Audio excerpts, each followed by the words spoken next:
And what's going on, you guys? It's be your boy, Scotty by Nature TV. Oof, wait a minute. Let me get myself together.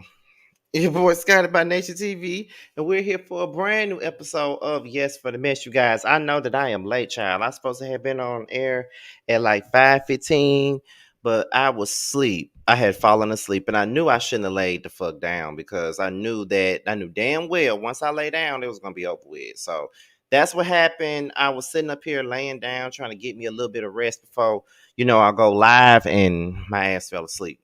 So I'm sorry that I'm late. I know I was supposed to have been up here a minute ago, but that's what happened. My ass was still asleep. Give me 1 second, you guys. 1 second.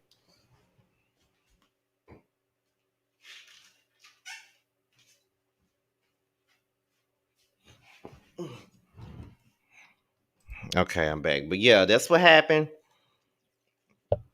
That's what took me so long because my ass was sleep. Okay, like straight up sleep. Period.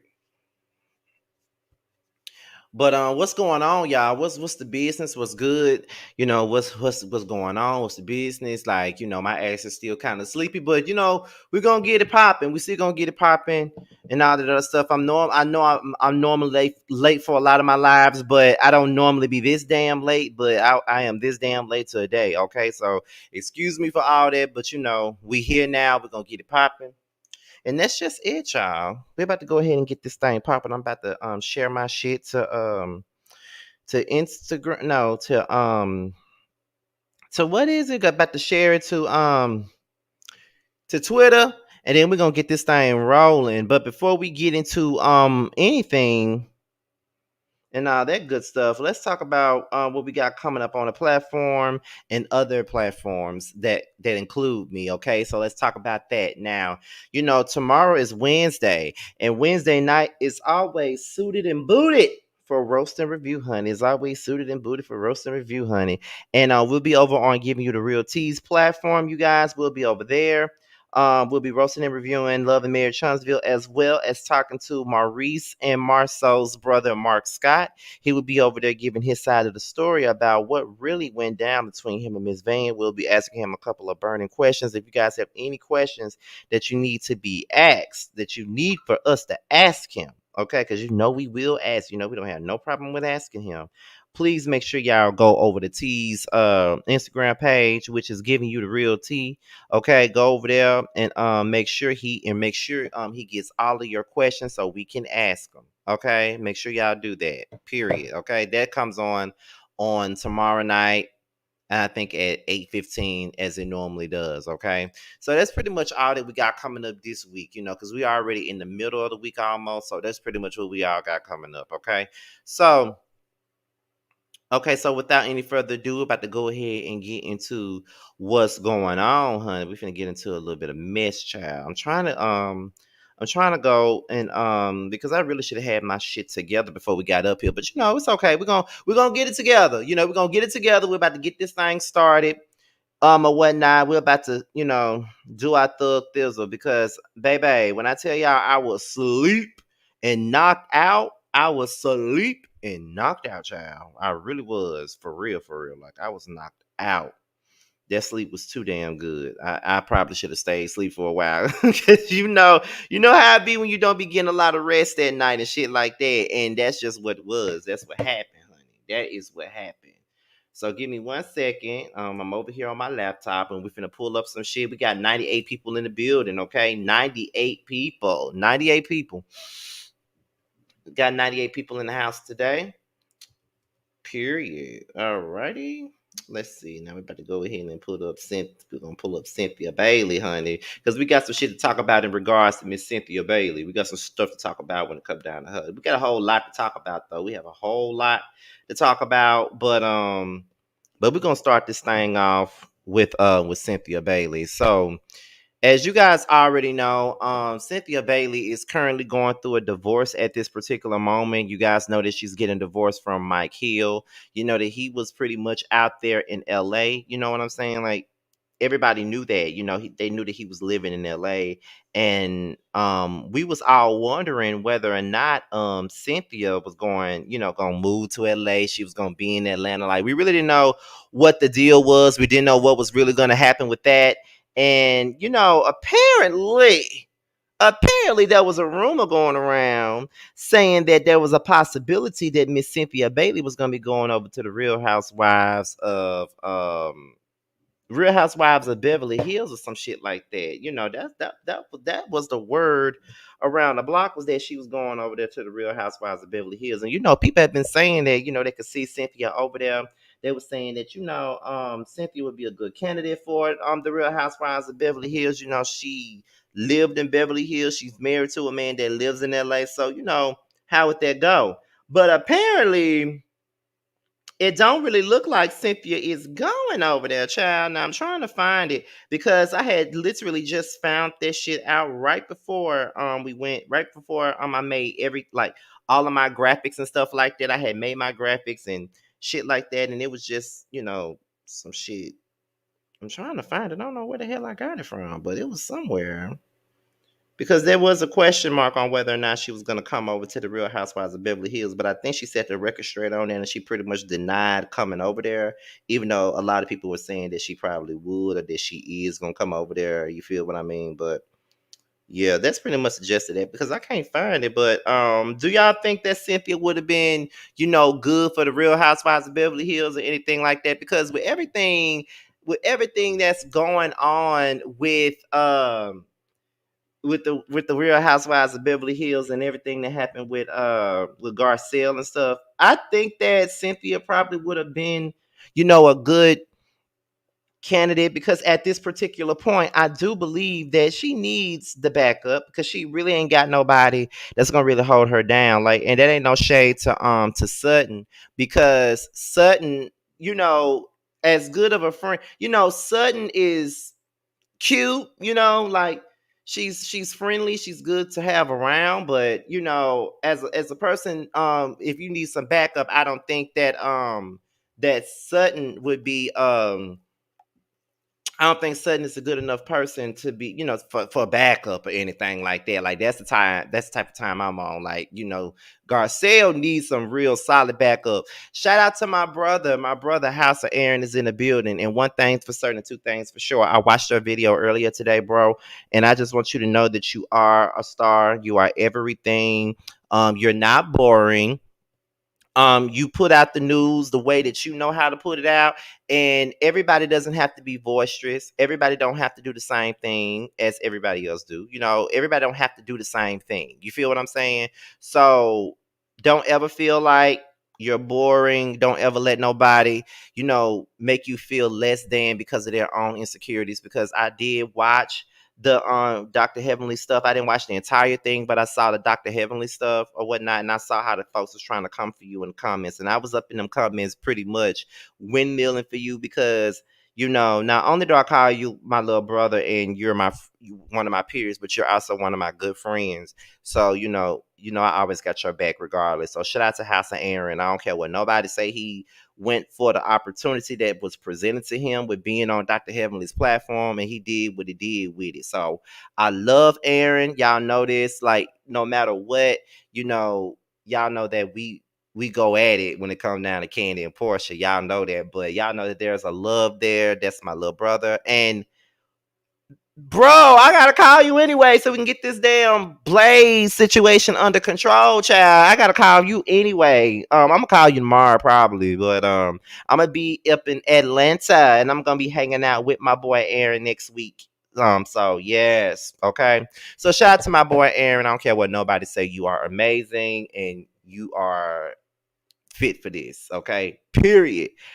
But I see Aaron talking about he want to see Cynthia team up with Sanya. Okay, so Aaron wants Cynthia to come back to the Housewives of Atlanta. And that's another thing that I'm really surprised about, because, for a long time, people wanted Cynthia ass to be gone. But now that she's actually gone, people want her back.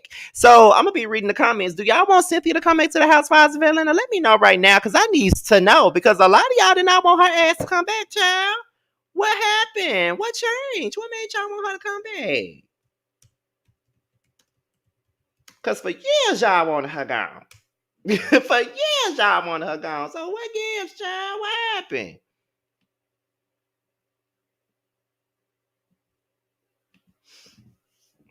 Why y'all want her to come back? I never wanted Cynthia to leave RHOA. Someone said I don't. Miss Ann said, not me. Oh my God. Okay, so I found because I had the audio, but I'm just gonna read this article. I just found this article on Google, so we're gonna go ahead and read that. So where are we at? Because she cleared out some rumors that she was joining the Real Housewives of Beverly Hills, and this is what was said. Now, Cynthia Bailey has been a fixture on the Real Housewives of Atlanta since season 3, so fans were shocked when she made the announcement that she would be leaving the show after season 13. After much thought after much thought and consideration, I have made the very difficult decision not to return for the next season of The Real Housewives of Atlanta, she wrote on Instagram. When asked what prompted her to leave, Bailey told ET, honestly, I've had a good run. It's been 11 years and it was just time. And I think not only was it time, but it was the right time. Okay. Now, since her departure from Real Housewives of Atlanta, Bailey made the move to Los Angeles to live there full time with her husband, Mike Hill, whom she has now separated from. Fans speculated that Bailey may be asked to join the Real Housewives of Beverly Hills, as she already has connections to some of the cast members, such as Garcelle and Cherie, per page 6. Bailey said that joining the cast can make sense, and fans were excited about a possible crossover. However, it may be a while until we see Bailey be a housewife again. Now, on October the 31st, Cynthia Bailey sat down with West Coast Real Housewives cast members Teddy and Tambra Judge for their podcast, Two T's in a Pod. Teddy brought up a rumor that Bailey would be joining season 13 of The Real Housewives of Beverly Hills as a friend of, while the former RHOBH star herself would be back as a full-time cast member. Bailey laughed off the rumor and agreed that Teddy should be back as a housewife. No, the hell she shouldn't. However, she stated, I don't know where this information came from, but it's not true. But if it were true, I would hope that I would get to come back as a housewife along with you, Teddy, and not a friend. Teddy agreed that no one wants to be cast as a friend, a lesser role than official housewife. If it's going to be a lie, can it be a good lie? Bailey exclaimed. Following news of her departure, Cynthia Bailey revealed that Bravo offered her the friend role for the Housewives of Atlanta for season 14 per Entertainment News. Bailey was enticed by the idea of not having to commit to being a full-time housewife, but she decided to cut the cord. The celebrity Big Brother star also stated that she was tired of the drama and needed a break. However, she did state, I'm not saying never ever, so fans may see the reality star on screen in the near future. Okay, all right, okay. So, for those of you who thought you was gonna see her back on your screens and thought that she was gonna be on the Housewives of Beverly Hills, you thought wrong. Her ass ain't coming back, and that's just it. Her ass ain't coming back. And it would be nice to see her, come back to the show and do her little thug thizzle and stuff, and just let us catch up with her life and see what she been up to, see what she been going through since she been gone. But she ain't coming back, and that's just that. But at this particular point, we do need to stop. I've been saying this from time and time again that we do need to stop trying to bring back and dust off these older housewives and let somebody else come through and just do the job, because we need to move on with our lives and just give new people a chance. So we better go ahead and move on to the next topic. We got 137 people in the chat but 55 likes. Make sure y'all get these likes up. And make sure you guys are subscribing to my channel as you guys come into the building. And I know what I forgot to do. I forgot to put this on subscribers only. You can tell I've been sleep, child. Like, I'm really discombobulated right now, y'all. I'm discombobulated as hell because I'm not on point today because my ass was asleep. And I started this thing 15 minutes late. And I don't like doing it. I don't like having y'all wait for so long like that. I don't. I really don't. Let me set this to subscribers only really fast, okay? So we can go ahead and get back into the mess, because I do got some filming to do today. I got to film Young, Fresh, and New with 2 other content creators today. So I'm on borrowed time. Okay, there it is. It's on subscribers only. And my monetization isn't on either. So let me turn that on as well. Let me turn that on. Okay, you guys. So we're ready. We're ready and willing and waiting. Okay. So the next story up is Miss Diana Jenkins from the Real Housewives of Beverly Hills. She's up. Now, y'all know, I heard there have been rumors out there that Miss Diana Jenkins then got fired from the Housewives of Beverly Hills. She's been suspected to be, a big R. People suspected that she was behind the bot attack against Garcelle's son. Even Garcelle suspected that it was her that was behind the bot attack and stuff like that. So, you know, she got a lot of stuff behind her that we really don't know about at this point. So now, according to Radar Online, the Real Housewives of Beverly Hills star Diana Jenkins has identified the person behind the racist bot attack against Garcelle's son. Okay. That's what they're saying in this article. They're saying that Diana, has identified who the person is behind the bot attack. Now, this is what the article says. Now, the Real Housewives of Beverly Hills star Diana Jenkins has identified a person who may be responsible for cyberbullying Garcelle's 14-year-old son, Jax, RadarOnline.com has learned. Now, earlier today, a source close to the entrepreneur told Radar Online that after reviewing data obtained under subpoena from Meta, Jenkins' attorneys are zeroing in on a Northern California resident whose IP address and phone number were leaked to the Instagram account Queen of the Tea, which sent a racially offensive message to Jax in August. Okay.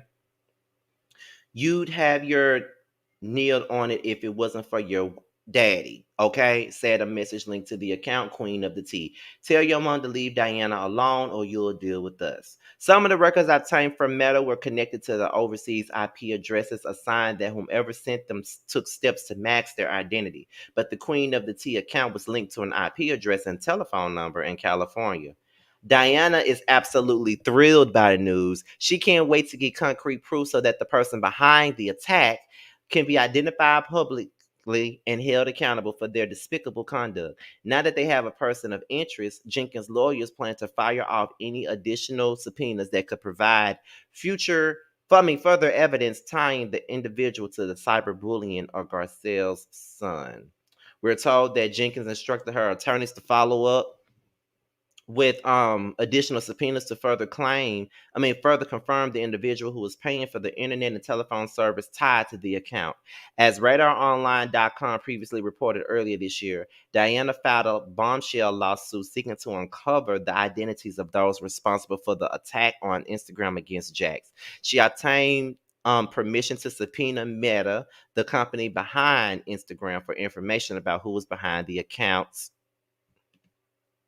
that posted the hateful messages. Okay. This action seeks to unmask and hold accountable the morally bankrupt person who has attacked the child and placed the blame for his or her actions on Miss Jenkins. Diana is a humanitarian who opposes all forms of hate, especially racism directed at a child.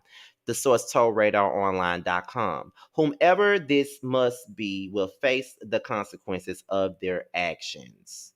And that was pretty much the gist of that. Okay. That's pretty much the gist of that article. Now, do you guys think that Diana is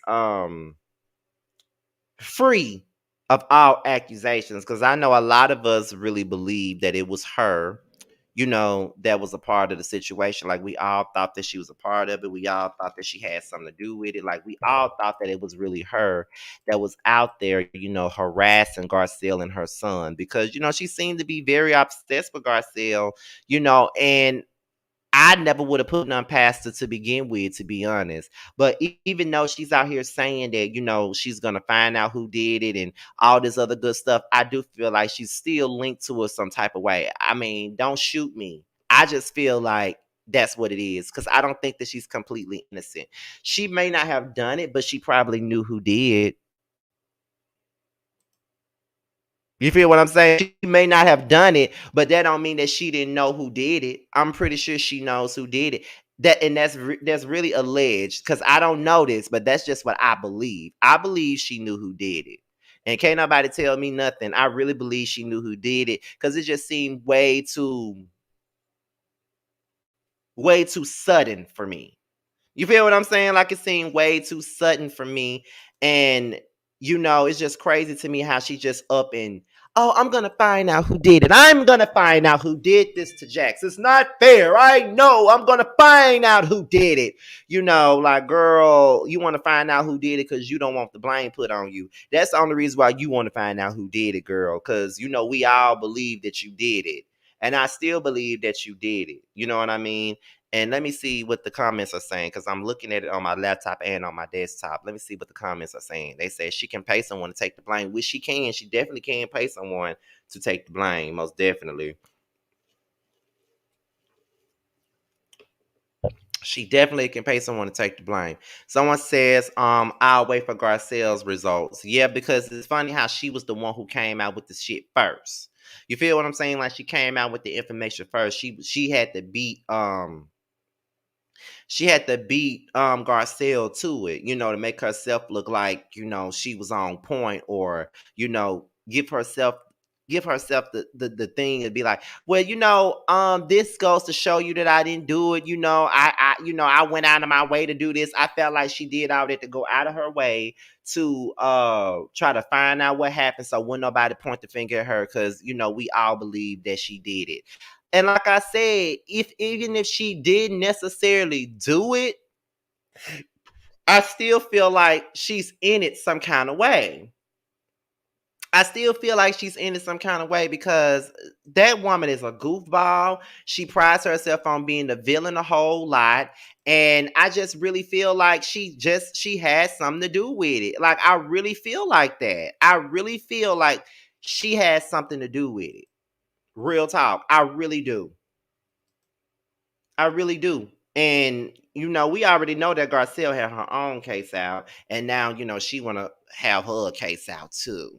Okay, girl. Like, if that's what you want to put out there, and that's what you want us to believe, girl, then you do your thug thizzle. But girl, we really don't believe you. Like, we really believe that you had something to do with this shit, and we don't put nothing past you. Like, just like Nikki said, I'll wait for Garcelle's results, honey. That's what I'm away on. So we're gonna go ahead and we're gonna move on to the very next story, okay? Let me go back to the brand thing. Let me go back over here. Okay, so the next story is Robyn Dixon. Okay, Robyn Dixon from the Housewives of Potomac. Now she's in the blogs right now because she um was hit with some hateful messages. Okay, now she was hit with some hateful stuff. Okay, period. Hit with some hateful messages. People were DMing her some hateful stuff as they were watching the show. Okay, and she decided to post one of the messages on her Instagram. So let's go ahead and find out what it was. Now this is what was said. Let me move this overlay out the way. So this is what. Oops. Ain't even up here yet. Okay, I got this from Jay's reality blog. If you guys know, Jay's reality blog is one of those blogs that talk about all the shit that goes down on reality TV, especially on Bravo and VH1. I've been following Jay's reality blog for a mighty long time. Okay, so let's see. Okay, so this is the message that Robyn posted. The message said, okay, it said, "You low down, red, nasty bitch. You wrong for not inviting Wendy and her kids. And what do you have against her? Cause she dark skinned. How the hell you gonna have another bitch try to bring her kids? I hope you die, bitch." And even that's a lot for me. And I don't even like Robyn like that. That's a lot for me. So Robyn responded with, "This woman hopes I DIE over some people that don't even know she exists. Sick, okay? No need to harass her for her evil wishes. She's unfortunately one of many. I will just continue to pray for protection for me and my family and my castmates who will also be harassed at some point over this long season because we are all humans and far from perfect from wishing harm and evil over us because of a TV show. Shakes my head, hashtag RHOP. Okay. So then after she posted that, Mia decides that she wanted to get in it and say, "Oh, wow, tell Wendy's cousin to sit down somewhere. It's not that serious." Now, this liar had to come in and say something and make herself be seen and known, child. Okay, we at 181 people watching. Okay, that means we're almost at 200 and it's only 76 likes. Y'all need to go ahead and like up this video. As a matter of fact, this is what I'm going to do.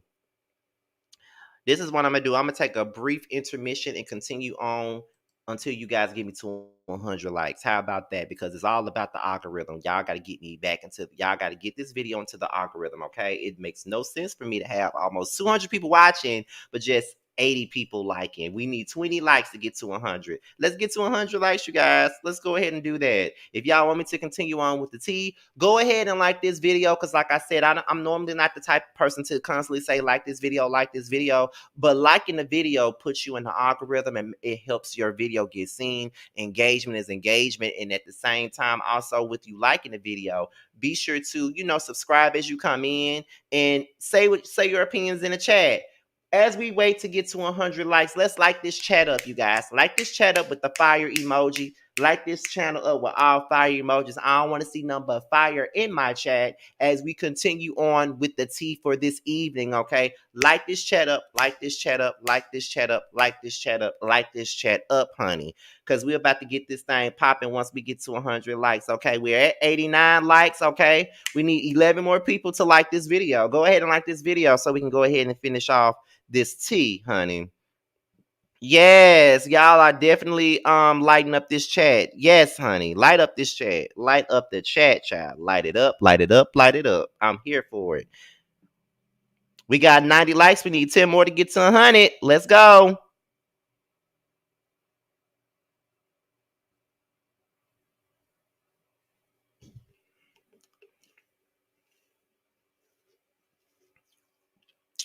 Yes, y'all lighting up the chat. Okay, that's what I need. We got 172 people watching, but 96 likes. Okay, so we're almost at 100 likes. So I guess I can go ahead and continue on with the teacher out. We can go ahead and continue on, baby, because we got 98 likes now. We just need 2 more likes to get to 100, and then we can continue on with the tea. We had 174 people watching now. So go ahead and like the video. Boom, we had 100 likes. Continue to like this video as we continue to talk, okay? So with that being said, let's continue. So Mia had to join in and have something to say because, that's all she ever does is insert herself in things that ain't got nothing to do with her. That's all she ever do.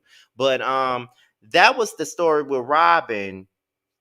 Now, let me just say this. As a person that reads Robyn down and shades her down, honestly, real talk, I really hate that happened to her because it never gets that deep and it never gets that serious over no damn reality show, especially over some folks that y'all don't even fucking know like that. Like, I don't give a damn who I don't like on a reality show. I'm never gonna go and do all that extra shit in the name of a reality star. It's never that deep. I'm not gonna do that. I'm not gonna do that. Like, for people to be wishing death on people just because they don't like them is a bit absurd and it's a bit much for me to take. Honestly, it's too much for me because it's like, girl, like, what is the point? Like, what's the point? Like, what the fuck are you doing this for? Like, you going in people's DMs wishing that they die and stuff. Like, and then that's another thing. Why do people follow folks that they don't even like anyway? That's another thing that I never understand. Because people be sitting up here, sending shit to folks' Twitter accounts and stuff like that, and DMs to their Instagram, and they be sending hate to these folks, but they follow them. You know what I'm saying? I'm just like, why do you follow? Well, why do y'all follow them anyway? Then, like, why do you follow them? What's the point of you following them if you don't really like them like that anyway? You won't catch me doing that. I do not follow people that I just detest. Like, that doesn't make any sense to me.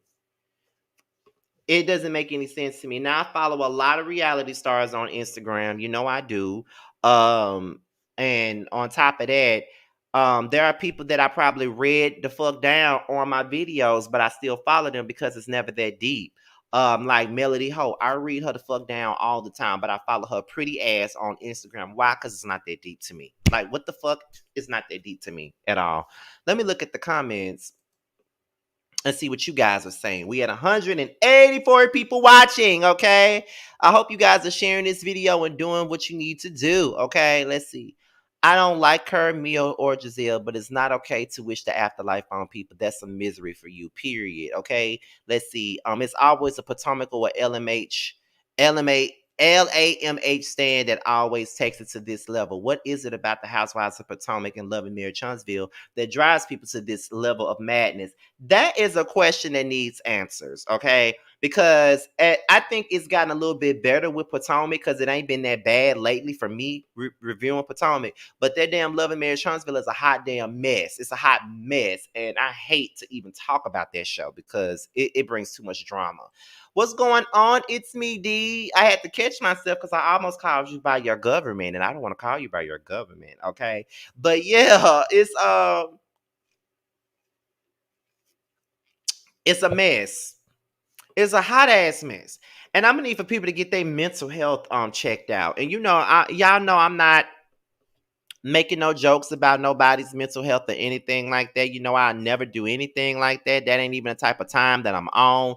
But it's something wrong up there for you to think that it's okay to be going to people's inboxes and DMs and stuff, harassing these grown women because they're doing something on a TV show to entertain your ass. I get it. You don't like Robyn. Guess what? I don't like her ass either. I don't like her ass either. But at the same point in time, I'm not doing this. I'm not doing this at all. It's a mess. It's a mess. Like these people really be doing too much when it comes down to these reality shows. They really do too much. And by the way, it's me, D. I'm just not seeing your text message, so I'm gonna respond to you after this is over. But yeah, it's crazy how they do that. Like today, like it's crazy how today's society do just to prove a point. Like they'll go and do all that crazy shit on social media, like attack people's social media accounts, just because they like somebody. Like that shit is really crazy and it's really ridiculous. Y'all need to grow the fuck up and stop doing it. And it didn't be grown ass people doing it. That be the thing that be killing me. It be grown ass folks doing the shit and don't realize how crazy they look when they do it. You feel what I'm saying? Like it's crazy to me. It's crazy to me. Like y'all, some of y'all be growner than me, and y'all still be doing fuck shit. Like, what are you talking about? Like, don't nobody deserve that shit. And then, ain't no telling with all those threats that she got, she probably be scared to have her kids out, probably be scared for her kids and stuff like that. Cause you never know. If you're gonna sit up and do some shit like that, then ain't no telling what you would do if you saw me somewhere out in person. Ain't no telling what you would do if you saw me out in person. If you're gonna sit up here and threaten me over a damn reality show. Like, what is the fucking point? That's what I'm trying to figure out. What is the point? Why are we doing this? Why are we threatening people? Like y'all are definitely unhinged. Like straight up. Like, do you know how many people people was threatening me? Like I was getting threats at one point in time too because I reviewed the shows. Like I got threats over the house, not over no Housewives show, but over Love and Marriage Huntsville. Like the millimeters was in my DMs heavy, coming at me, threatening me, wishing death on me, and saying all types of nasty ass shit. And a lot of males fans are like black women, so it'd be crazy to me how motherfuckers be coming in your DMs. You don't like black women. You don't like black women. You gay and you want to be a woman. That is the most tired insult to give me just because I'm a gay dude and because I'm a gay black man and I got an opinion on the black woman. That means I'm upset, I hate black women, and I want to be a woman. Trust and believe me. Y'all got that woman shit down packed. I do not want to be a woman. Period. I don't ever want to be a woman. I don't want to go through that shit. I'm fine with being a man. But just because a gay guy has an opinion on a woman, it doesn't mean that they want to be a woman or they're jealous of a woman because they are a woman. Like that's crazy. Like I've seen that way too many times. You know, you know the black women club and shit like that. They like to come up in our DMs and harass us simply over an opinion about a reality show, over people that they probably won't ever see, about people that I'll probably see before they ever will see them. Like, and that's just real shit. That's just real talk. I'll probably see them before they do. And they sitting up here coming for me. Shout out to the 200 people that's in the chat, 207 people that's in the chat, and we got 118 likes. Make sure y'all continue to like up this video. Make sure y'all continue. Make sure y'all continue to come in and subscribe. Make sure you do all of that as you come in. Make sure y'all continue to like up this video. But yeah, it's just crazy to me. Like it's really ridiculous. Let me go ahead and look in the chats as before we move on to the next topic and see what the people are actually saying. Okay. let's see, where is that? Where is that? People are becoming unhinged. Okay, people are becoming unhinged. It's scary, really.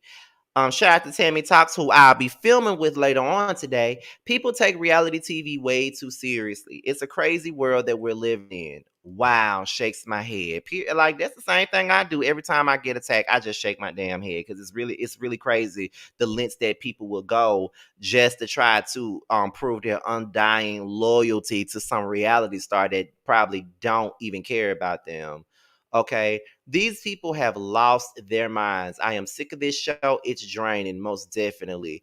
That's a mess. Lord help your people. Please help your people. These keyboard warriors are a trip. Ain't gonna bust a grape in the Witch's backyard though. And not. Okay. Scotty, you and Terrence keep it real. Thank you. These fans are crazy. I see how easily cults get started because Mel definitely has a cultish following. She definitely does. But let me not say that because they're gonna bring their ass up in here and attack me and say I hate black women. Well, they do not speak for all black women. I'm clearly a fan, and I've been a black woman my whole life. Of course, it's not all of y'all, but it's some, and it's just amazes me how you know reviewing a reality show, talking about reality TV has gotten to the point to where it's like a battle now between the gay black man and the black woman, and now it's become narratives and parallels being created. Like, they don't want, I've seen this on many other platforms. I've heard women and I've seen women put in comment sections that they don't want to watch reviews of Love and Marriage Huntsville from a black gay man. They rather only hear it from a woman. And I was just completely confused by that because I was like, okay, so what's wrong with the gay black man? You know what I'm saying? Reviewing the house, not Real Housewives, Love and Marriage Huntsville. Love and Marriage Huntsville is only a show that women watch. Is that why? Because I never knew that was only a show that women watch. Everybody watches Love and Marriage Huntsville. And my thing about it is, if that's the case, are we saying that black gay men should not, review Love and Hip Hop or Basketball Wives or any housewife shows? Like, I've seen many of them say that us, like gay black men like myself or Terrence or Jeremy or Chef Dun Dun or Josiah, maybe we should not speak on Love and Marriage Huntsville. They rather hear black women speak on Love and Marriage Huntsville and not us gays. That's what I hear, and it's really weird to me. I don't understand. Let's see. Black people need to stop perpetuating that a gay man really wants to be a woman BS. They really do. Really, I've never seen any of those pages, and I hope I don't. That's ridiculous. It's weird that these same women who swear they are all for the uplifting and empowering women, that they would tear other women down that they don't like. And that's my whole thing too. It's like I see that all the time. I'm definitely not against the whole pro black woman thing because I'm definitely pro black woman. I use my platform to defend black women a lot, as you saw with my live video with Roe versus Wade. Like, I'm all about black women. I support black women all day, every day. It just be the fact that they always want to. Some of them always like to say black. It's like black women this, black women that, up until it's someone that they don't like. You feel what I'm saying? So it's crazy. So I don't really know. And there is a prime example of a person that be saying that type of stuff who said that I'm out because I saw this exact same person, you know, running a mouth on somebody else's platform. So yeah, I expect that from her, because I thought she unsubscribed from all the gays, but she's here. So yeah, it's I hate that it started that. I hate that it started that whole, this whole battle between the gay man and the black woman when it shouldn't even be like that. You know what I mean? And it's like, why? Like, we should be each other's allies at this point. But I think that people really do be taking reality TV way too seriously. I really feel like people do take reality TV so seriously. And with Robyn getting those attacks in her DMs, you feel what I'm saying? It's what's going on, y'all? Did I miss something?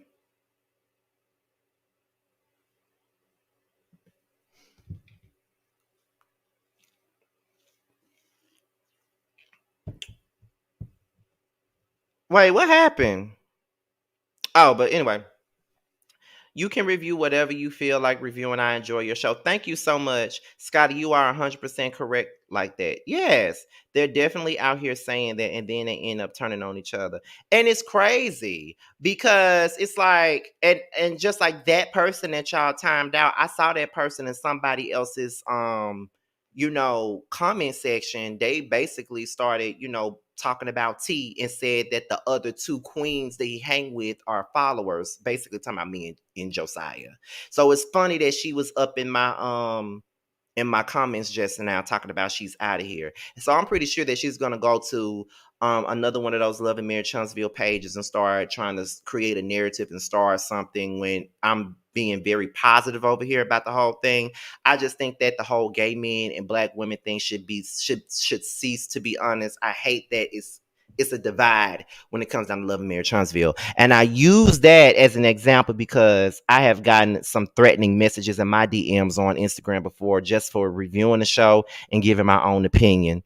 That's why I use that as a as an example.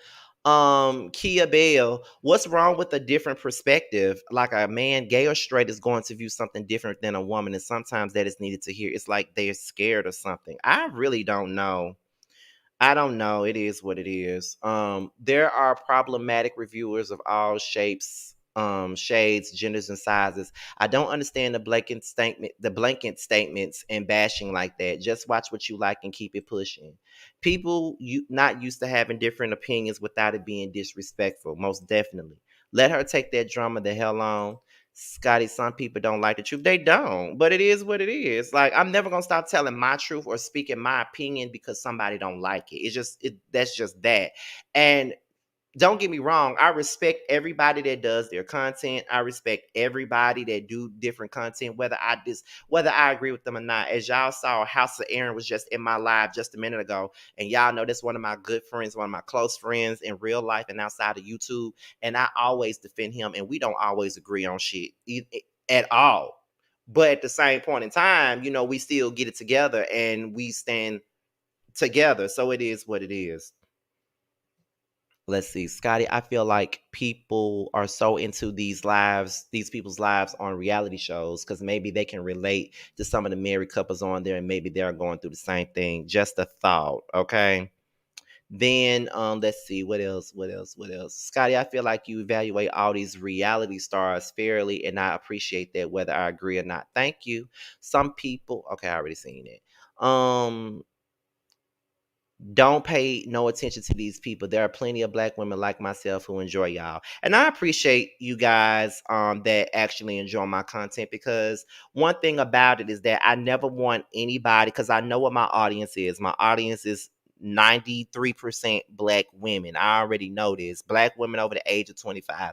And I make the conscious effort not to offend you guys or anything like that. That's why I slow down on some of my word usage, like the bitch word, the whole word. I stopped really using that word on my videos because I know that not all women like to hear that word all the time. So I decided, okay, I'm not going to use that word so much because I never want to offend the women that watch me. So therefore, I'm gonna calm down on that word. And I've really been doing it. Like, I really been trying to calm down on that word and just trying to not offend nobody. I don't never want to do that. I don't want nobody to feel like I'm disrespecting a woman or nothing like that, because I defend women day in and day out. Like, I done been in fights defending women. Like, I done got into fights. Like, all them fights I was in back in the gap, it was because I was defending a female.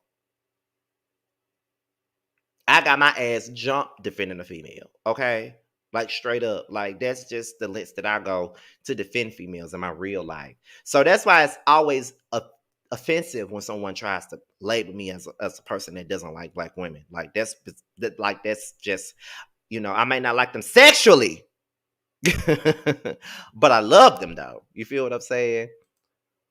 Them Brady stands come from my throat when I said I hated the baby mama song. The Brandy stands came from my neck when I said I hated the baby mama song she came out with a few years ago. Oh, I remember that. I remember that too, D. They so bothered that they are up in age with no man, retired with nothing else to do but be on YouTube all day waiting to run their mouths all night at their treehouse clubhouse. Not treehouse clubhouse meetings. Y'all so silly. Yes, make sure y'all liking that video, child. We got 137 likes, but 207 people watching. Make sure y'all are liking this video as y'all come in. We enjoy your content. Thank you, Sabrina. Actually, Scotty, you are one of the fairest reviewers. Even when you can't stand a person, you still give them a right when they are right and a big wrong when they're wrong. And that's on period, okay? Scotty, you are the shit, and that's why they mad. Period. Period, point blank, all right? Period. Scotty, we know you how much love you have for us. We see how you treat your mother and advocate for us. Period. But you're fair. You call male and female to be words, so it don't bother me. Exactly. I call men. I will call a man and a woman out their name. It didn't even matter. Anybody could get it over here. But I just use those examples to say that people do take these reality shows very seriously at this point when it should be we're watching them for entertainment. Just like I'm here on YouTube for your entertainment and also to make me some money. But for your entertainment, I'm here for all of that. But the reality shows are all entertainment, and we should never take these shows that damn seriously. You know what I mean? We should never take shows take shows that seriously. There still may be some females you don't like, even males. There are females, yes, there are some females that in real life that I don't like. Like there are some women that I don't like. There are some men that I don't like. But when they say I hate black women, that's the difference. They say I hate black women. They make a generalized statement and say that I hate black women. Know what I mean? And I don't hate black women. It may be some women that I don't like because of their personality, and I'm pretty sure that there's some women that probably don't like my gay ass because of my personality. But like I say, if you don't like me, then you just got low self-esteem because there's really no reason not to like me at all. Okay, period. So I've been watching you for a while and I always got mad when they come at you. You one of the most funniest, nicest, shadiest, and I love you. Love all of you, brother. Thank you so much. Okay. Right. Folks can take the fun out of it. Just watch the show, enjoy the commentary, and relax. And that's on period. Relax. Not this serious, girl. Relax. All right. So we about to let me see. What somebody say up in there? Mother one said, Scotty, if you was 20 years older and straight, I would be stalking you. Y'all don't understand how many women be trying to get with me. I just gotta say that. Y'all don't understand how many women like me being gay as fuck with this light, high pitched ass voice, women still be trying to talk to me. And I have to gracefully decline every time I say, no, I'm not gay. Do you have a son? Or like a cousin that's between the ages of like 27 and 37, like, because you know. I have to say that every time, y'all. Every single time I have to say that. Okay, period. Um, I like you and I don't see who wouldn't. You keep it 100 and you make me laugh. Thank you. Thank you, y'all. But I think I've stayed on this topic on Robyn for far too long. We're gonna go ahead and move on to the next. Now we're gonna talk about Kanye West, period. Okay. We're gonna talk about Kanye West. Kanye West been in the blogs for every damn thing. Okay. Kanye West been in the blog for so much shit. I don't even think he realized that he been in the blogs for so much shit. And that's just on period. Like he been in the blocks of so much shit that it don't make no sense. Are you tired of being in the blocks, child? Aren't you tired? But anyway, according to Radar Online, Kanye West's lawyer drops him in a $7 million battle. Another team member leaves over anti-Semitic attacks. So they're saying unable to meaningfully communicate. So basically, in so many words, they're saying that the person is dropping because of the fact that he is unable to communicate meaningfully. But are we surprised? We surprised. Hey, but let's get the article, y'all. It's from radaronline.com. So this is what was said, y'all. So another one of Kanye West's lawyers has left the building due to his anti-Semitic rants, leaving him without representation in the $7 million lawsuit, Radar Online has learned. According to court documents obtained by radaronline.com, attorney Nina from the law firm Greenberg has been has informed the court that she would be withdrawing as Kanye's lawyer. She explained in court that West has publicly made improper anti-Semitic remarks, resulting in his condemnation by and disassociation from various entities and persons that previously worked with or represented him. The attorney said as a result of team members leaving, she has been unable to meaningfully communicate with West in order to represent them in this matter. Okay.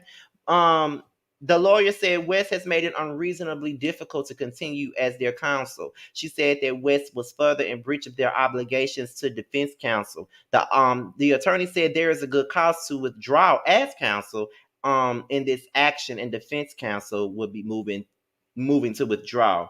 As Radar Online previously reported earlier this year, a production company named Phantom Labs sued Kanye for $7 million. The company said that it worked on multiple large-scale projects for West between June 2021 and March of 2022.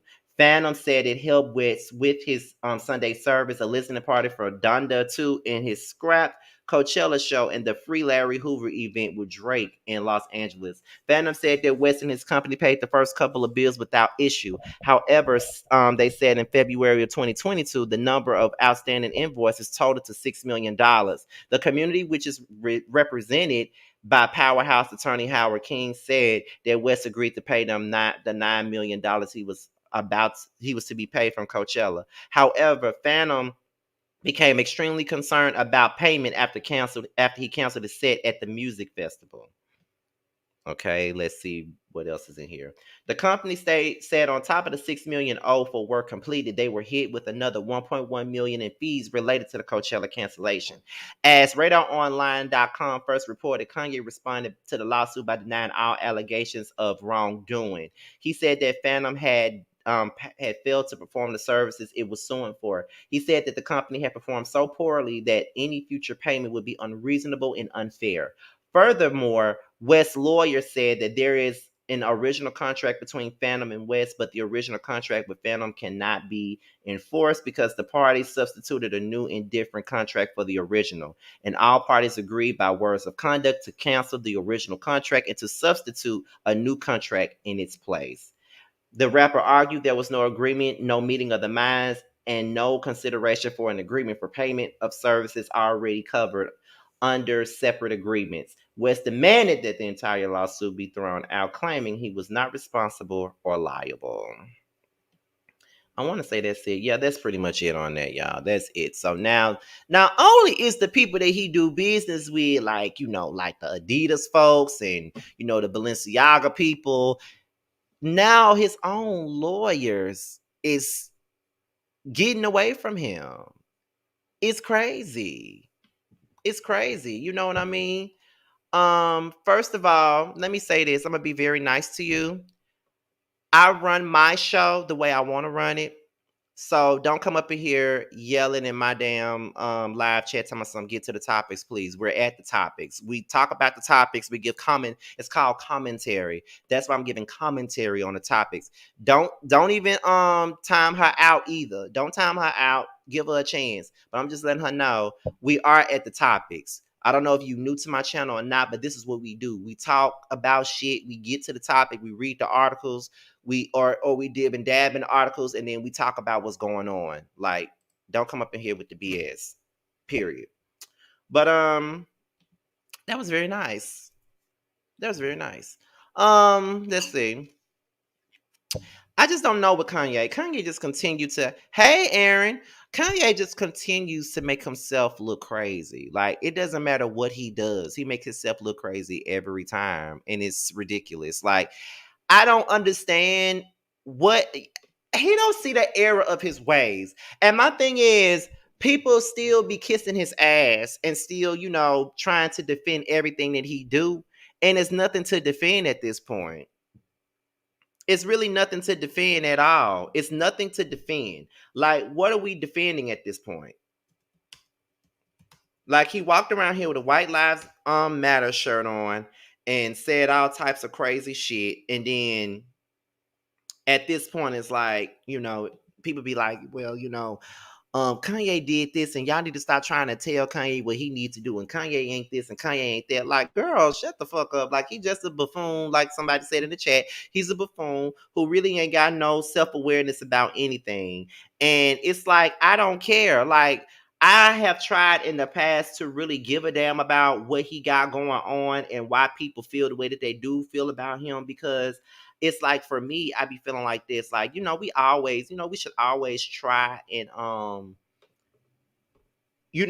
we should always try to see things for what they are, and just try to you know, try to see things from his standpoint, because he is a black man. But I don't want to use this black man bullshit to try to, what I'm saying, to try to make him feel like, I don't know.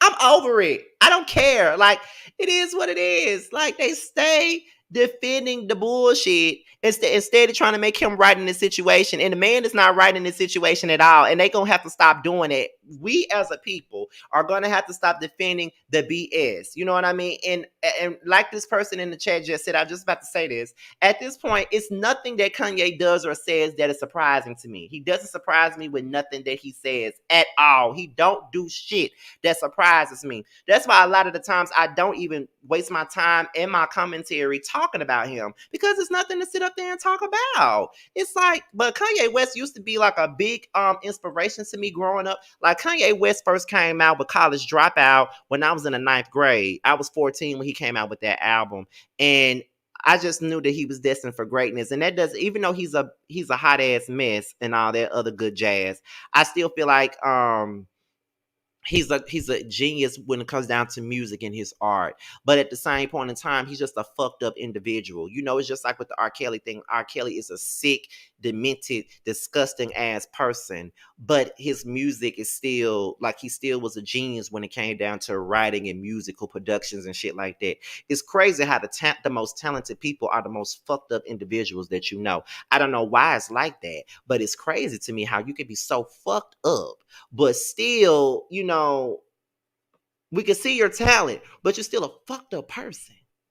You feel what I'm saying? Like, be so fucked up in the head. You feel what I'm saying? And just like One Choice said as well, he is chaotic and he lacks accountability. And he does lack accountability, but at the same time, a lot of folks that love him so much, they don't want to hold him accountable. Because anytime you hold him accountable, they get all up in their feelings and they get upset. Like, they feel like Kanye should not be held accountable for anything. They feel like, Kanye is right about everything. And, he's not. He's not. He wasn't right for wearing that damn white Lives Matter t-shirt. He knew what he was doing. He was trying to get some damn, controversy, trying to kick up some controversy, and now it blew up in his face. I don't know why, he felt like he could do that. I think Kanye has a certain level of genius, and only other geniuses can understand his brain. Normal people wouldn't understand. They'll just think he's crazy. Well, I definitely think he's crazy. Yes, I used to want to dress like him during the graduation era. That's a good point. He needs conservatorship because he has a bipolar disorder and refuses to take his meds, but he would never allow that. Kanye has gotten way too many passes that he thought he was more powerful than he was. He just got reminded that you are not the person you thought you were. And that's another thing too. And a lot of people throw up, we need to stand behind him because he's a black man as well. When I hate when people do that, because it's kind of like, girl, when we gonna stop doing this? When we gonna stop coddling people because they're black? He's a black man. We should stand beside him. No, we don't. We know the hell we don't. We ain't got to stand beside that bullshit. No, the hell we don't. We don't. We don't. We don't have to stand behind it just because he's a black ass man. Okay? We don't have to stand behind that shit. We got to stop having that mentality that we always have to stand up for someone just because they're black. Kanye needs to learn the error of his fucking ways. That's just the facts. He needs to learn the error of his ways. Black or not, he got to learn the error of his ways. My ass is black and I got to learn the error of my damn ways. You know what I mean? Like, straight up. I got to learn the error of my ways. And that's just that on that. There's really nothing else for me to say on this because I'll go all day. Y'all make sure y'all give me the 200 likes. We had 234 people watching and 172 likes. Make sure you guys are liking the video as you come in. And hopefully you guys are also subscribing as you come in because we have us a good time over here. My lives are always always a kiki. We always have a good time over here in my lives, child. Especially when there's a big ass topic going on. It's a lot of folks in. Like I haven't done no lit live chat in a while. I'm gonna have to do one soon. But yeah. Oh, I'm at I got like 11 more subs to go before I get to 37.8K. So if you are not subscribed to my channel and you're watching, go ahead and if you're one of the 11 people that's not subscribing, you're watching, go on over here and subscribe and get me to 37.8K. I'm on the road to 40K. I'm trying to get there. So get me there, child. Get me there. Okay, so we're gonna go ahead and move on to the next story, you guys. Let's go ahead and we're gonna move on to um Hazel and her husband. I don't know if you guys heard about this, but the other night Hazel was posting stuff on Instagram in regards to her husband. Okay. She put him on blast. She was talking about how she left her husband and all of this stuff. Like she has been putting up with a whole lot of stuff. And the neighborhood talk pretty much posted it. So we're gonna go over here and we're gonna look at the shit. Okay. So I think it's up. Okay. I'm gonna have to read some of this stuff to you guys because I don't think you guys can really see it. But this is what was said. She said, "Never in 3 years have I brought relationship issues to the internet, but I got a child and I have to protect us at all costs. Sometimes silence would be the thing that kills you. Hold people accountable even if it hurts." Okay, now that is what Hazel said. That's what she said on her Instagram story. That's what really got the stuff started. Okay, that's what really got the thing popping. So next thing you know, she started posting messages or something like that. She started posting messages that he had sent her. Now this is what was said in the messages, child. This is what was said. What? You straight effing lied, Erica. Even if you are out, even if you're as out at what the fuck? Clearly somewhere I cannot know at all. Answer your effing phone or I swear it's war. You're dead a wrong for you to lie. For you to what? For you to lie to me tells me you doing something. I'm in the Cosmo. Where you at, ho? I'ma find you. Watch. You want to lie to me when I have not lied to you? Really? Bet when all of a sudden can't answer the phone for a whole day because I will sleep. Keep that. And energy you dead ass outside. Not you got time to go back to your room to unwind. It's the fact that you lied and you knew you did. You're gonna take this to the grave this night. What the fuck is he talking about? Child, I am so lost. But anyway, she was like, not how a husband is supposed to talk to his wife. I've been putting up and taking care of a man too long to get treated this way. He think I'm playing his time, but I'm not. Okay, so then okay, those are the messages again, and my head is hurting trying to understand. So then I'm guessing this is Facebook. So he said, "Do you block me right before you head out so I can't contact you at all? If I all of a sudden pop up and I see you on that shit with a nigga, I'm going left. So think you wanna run. You still my wife. You ain't about to be disrespecting me in public. Bet you think I can't get back to where you are. You crazy. Now I'm on bullshit. I'm gonna embarrass you tonight. You wanna move, talk about niggas, talk about what? Being a nigga's face, I'm gonna embarrass you and embarrass him too or her. Nobody's child. I don't know how to read. I know how to read, but I can't understand these messages, honey. Where you at now to where you can't answer? So you at the after party now, laughing my ass off. Why you block me 2 hours deep in? I'm pulling up now, then say less. I'll find you. So when's I go, I got a surprise. What the fuck are you talking about?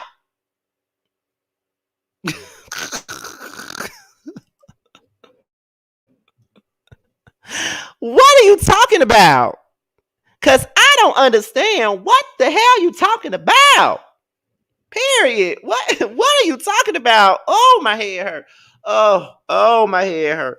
Jesus help me, Lord, my head is killing me. Cause I cannot. I hate reading shit that I can't read. I can't. He had to be drunk when he sent that to her. He had to be drunk when he sent that to her. Period. Now he giving Hazel the blues. And then, just like Chef Dun Dun said, it's a lot of missing messages there too, because it's just like, girl, what are you talking about? Because I don't get it and I don't understand. What the hell are you talking about? Let's be honest. What the hell is going on and what are you talking about? Oh, my head hurt. But when I kind of felt bad for Hazel. I don't really be feeling bad for Hazel E. I don't really be feeling bad for Nasal He at all because of her homophobic ass remarks that she made in the past. But I felt bad for her reading the comments because literally nobody cared. That's just real shit. Like, literally, nobody cared. That's all you saw in the comments was like, we do not care. Like, nobody cared at all about what she was going through. And I really felt bad for her because it's like something could have easily happened to her due to this man. And everybody said they didn't care. Like, what if he really on some crazy shit and really trying to do something to her? Or what if she blocked him to go out on a town for the night because they were already having drama and issues, and that's why she went out in the first place. We never know what's going on, and it comes across like they got this toxic ass relationship where she just gets up and leaves and goes out and stuff like that, and she go out and have her a good time, and then he get mad when she goes out and have a good time. Like, that's how it comes across to me. And I ain't gonna lie to you, I felt bad for her. I felt bad for her because no one cared about what she had going on. Like, nobody gave a fuck about her or what she got going on. And some people was feeling like, oh, she want people to know that he is crazy about her, like, so badly, like she wants some attention so bad and all this other stuff. Like, that's what people were saying. So I see a couple of y'all in the chat saying that y'all don't feel sorry for her. So before we move on to the next topic, come on and tell me why y'all don't feel sorry for Hazel and what she going through with her husband. Can y'all tell me why y'all don't feel sorry for Hazel? I'm gonna put y'all comments on the screen so y'all can tell me why y'all don't feel sorry for Hazel. Because I really want to know, because I felt bad for her.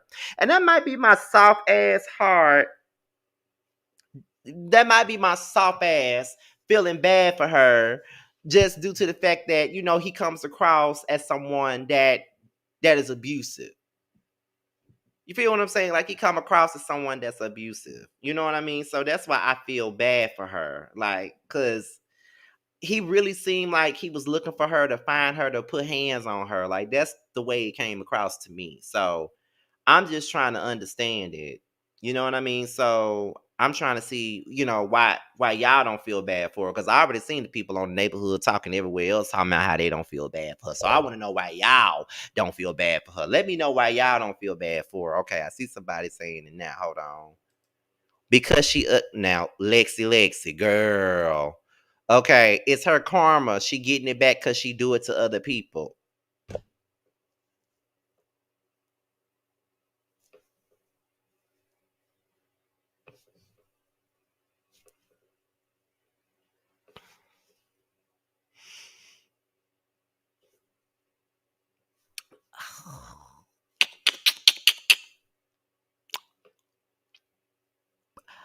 Ooh, that's a harsh one, but it's partially true. I don't care for Hazel either, but nobody deserves that. It seems like he's a ticking time bomb and abusive. You know what I mean? Like, that's how I feel too. I feel like he's a ticking time bomb. Like, I feel like this ain't his first time doing it, and this just her first time really just putting his ass on blast. He been doing it, and she had enough of it. That's why she put it on blast. That's how it comes across to me. I think people don't feel bad for her because she doesn't feel bad about making others feel bad.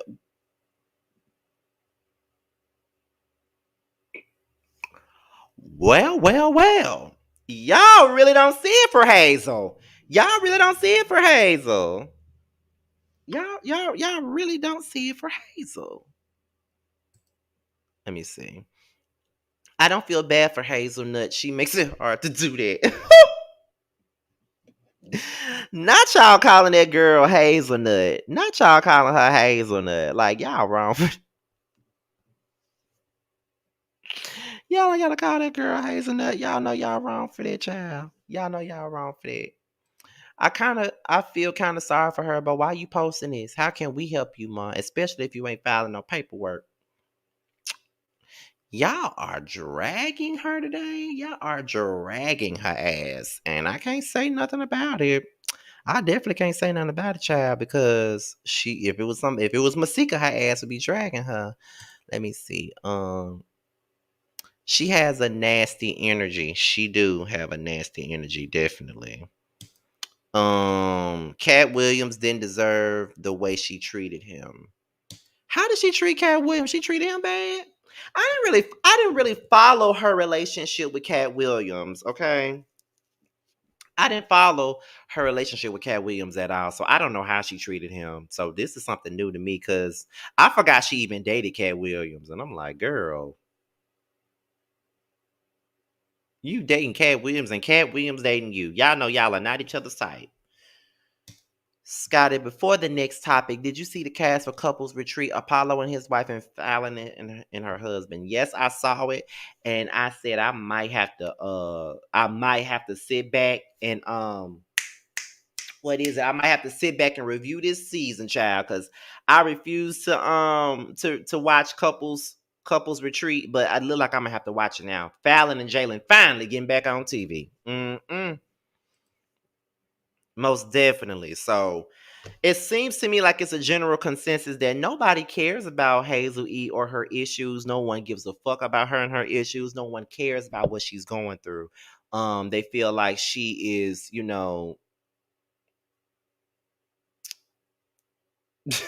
I just don't know. People don't care. That's what I do know. Take it to your family or therapist. You don't have to tell social media. We can't help, and most of us don't give a damn. Ooh.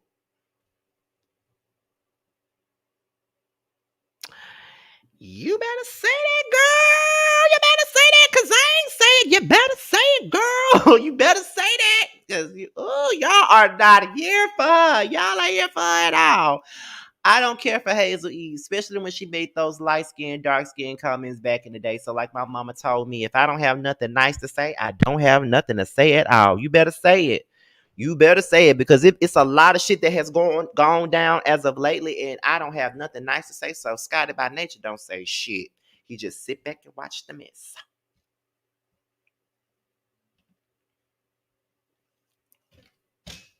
I just sit back and watch the mess unfold. That's all I do is sit back and watch the mess unfold. I ain't got time. You know what I'm saying? Like that's just the truth. I don't be having time. So I guess I'm the only one that feel bad for Hazel Child.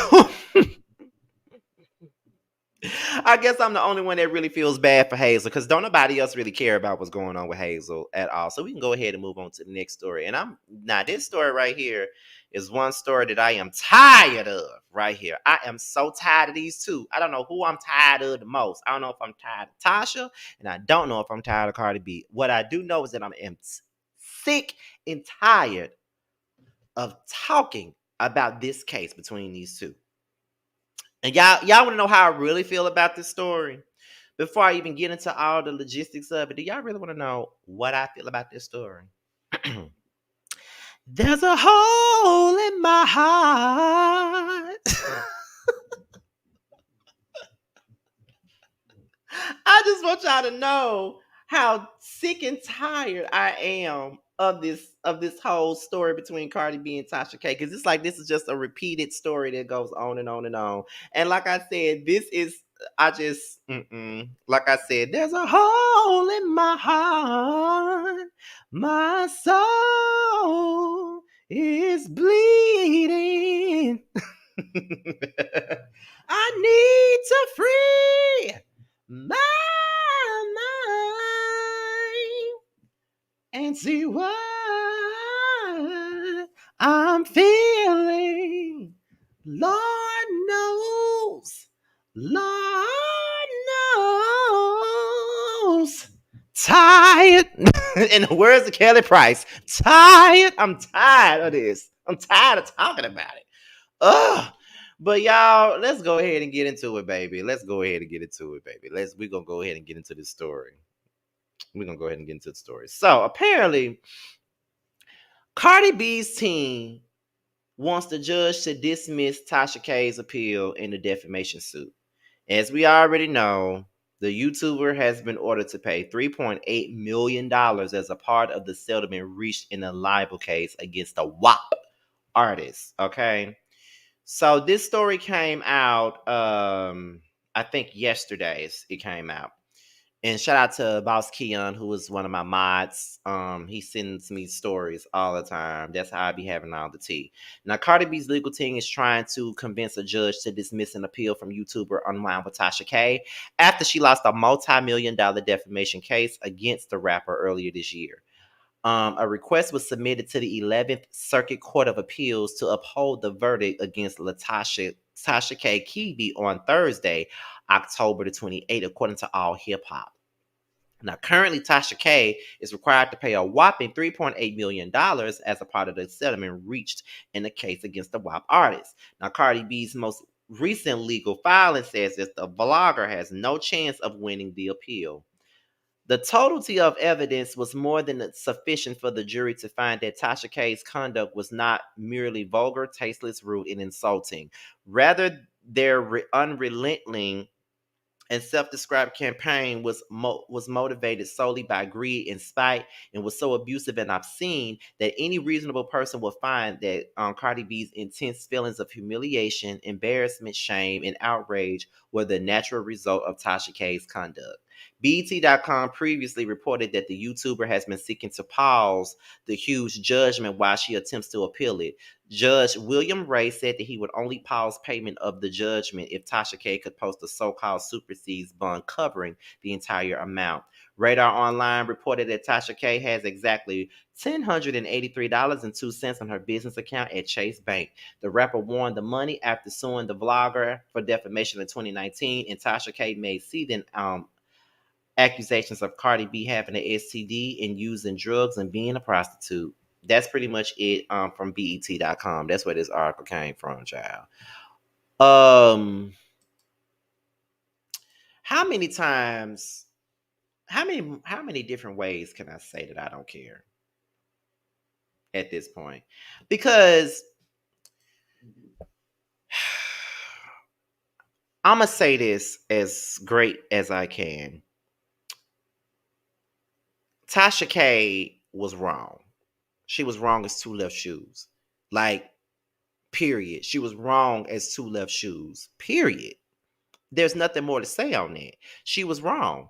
And all she had to really do was take down the content.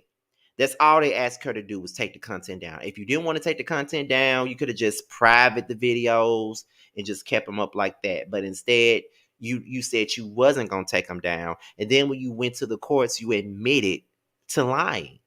So for you to appeal this thinking that you're going to win after you just flat out admitted to lying on this lady, it's crazy to me. Just take the L and move on. Like, just take the L and move on. And this is coming from a person that likes Tasha K's content. You know, she's like one of my problematic faves, to be honest. Like, I find her to be entertaining, but there's a downside to her entertainment because sometimes she can come across salacious and people get hurt in the process. So I'm well aware of what she does.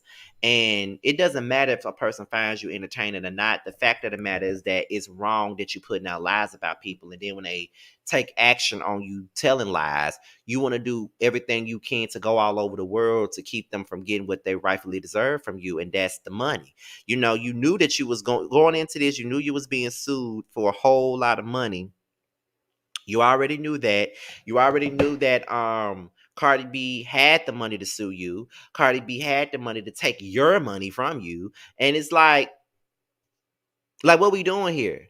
Like, what we talking about here? Like, and you know, some people be getting mad and making this a racial issue because it's like, they be saying, well, Cardi B is not a black woman. Tasha K is a black woman, so I'm gonna stand by Tasha K because she's a black woman. Like I said, we can't be standing by somebody just because they're our race. If a person is wrong, they are damn wrong. And I don't care if Cardi B was black, white, Latina, Chinese, any of that shit. No one deserves to be lied on. Nobody deserves to be lied on. Like, you tried to decimate this woman's character, bro. Like, that's what you tried to do. So the fact that you tried to take her down as a person, take down her character, make her look like a complete fool, and tell lies, and you got on the stand and admitted to your lies, you think you're gonna win? You're not gonna win. You're not going to win the case. It's impossible for you to sit up here and think that you're going to win a case when you're sitting up here lying on somebody. That's why when I, as a blogger and as me coming, what I will say is this right here. As I come up in this whole blogging, entertainment blogger game or whatever you want to call me, because I feel like at this point, not only am I in the realms of the, the reality reviewers, but I'm also in the same algorithm as the Storm Monroes and the Tasha K's and the Funky Dinevas and the Armand Wiggins and all those different people. I feel like I am in the same algorithm. We share some of the same audience. As I get up, people like Tasha K are showing me what not to do as I come up. They're showing me what not to do. People like Jason Lee are showing me what not to do as I come up in this thing. Because I always have integrity when I do stuff. And people, like I say, people be sending me stuff. People will tell me stuff or send me stuff about different people in my DMs. And one thing about it, and two things for sure, I've never put them on blast. I've never put out the information because I never knew if the shit was true or not, period. Like, when it comes down to Love and Marriage Huntsville, people be sending me shit all the time, and I never talk about it unless it's in the blogs, like, period. It's just like when me and T got sent those messages that lady had of Jamal Bryant texting her phone. Me and T both got sent that information, but we didn't put the shit out. We just basically waited until it came out in the blogs, and once it came out in the blogs, we basically confirmed that we had this shit too. We had it for a while too. We already knew what the tea was. Shouts out to y'all real that's in the building.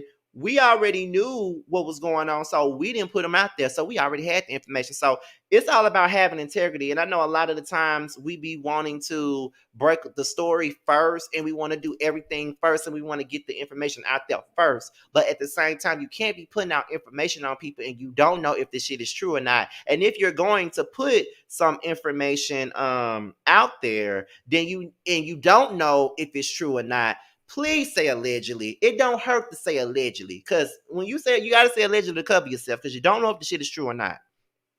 I'd be certain to say allegedly. So regardless of anything, Tasha K, she made a bad choice by doing what she's doing when it comes down to Cardi B. I don't feel like they're going to uphold the appeal. Like Tiffany Rain said in my chat, I don't think they will. I don't think that they're going to let her have an appeal due to the fact that she was the one who she came up, she admitted that this shit was lies. You can't sit up and admit that it was lies and think that you're going to win a case. I don't see how that could even happen. How are you going to come up and say, yeah, I knew it was a lie. Yeah, girl, I knew it was a lie.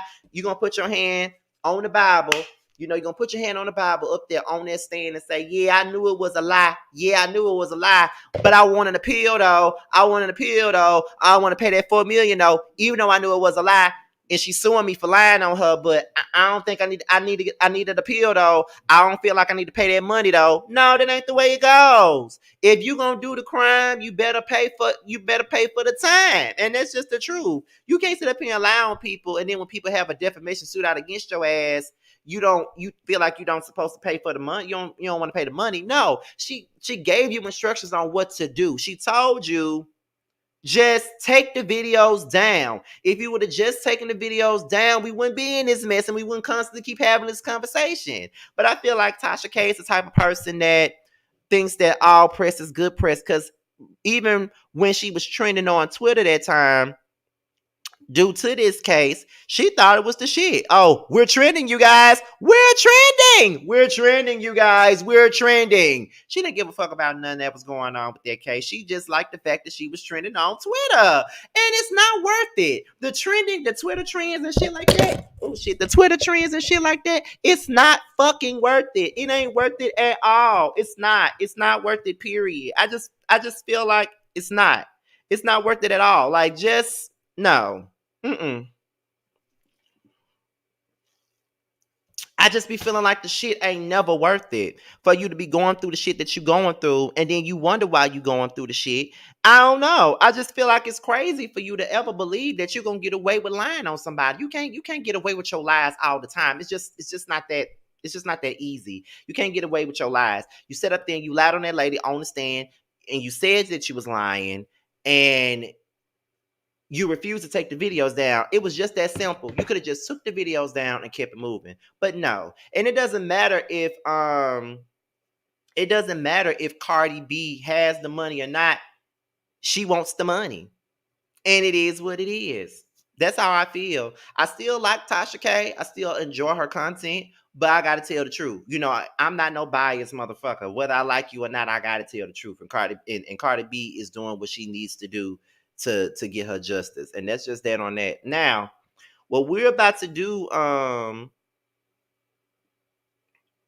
we're about to do is we're gonna go into the very last story, and this is probably the biggest story of the day, and that is the untimely death, the tragic death of Offset.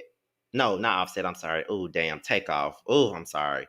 Takeoff from the Migos. He was shot and killed earlier this morning in Houston. Okay, so it's a lot that's been said. Everybody has an opinion about this. Everybody's been talking about it, including Sabrina Peterson, who has pissed everybody the hell off today with her insensitive ass remarks that she made. And we're going to get into those comments in just a second. But I got to, do what I got to do first with the story. So on TMZ, it came out on TMZ first, okay? So it says that Takeoff dies at 28, shot in Houston, okay? And it came out like this.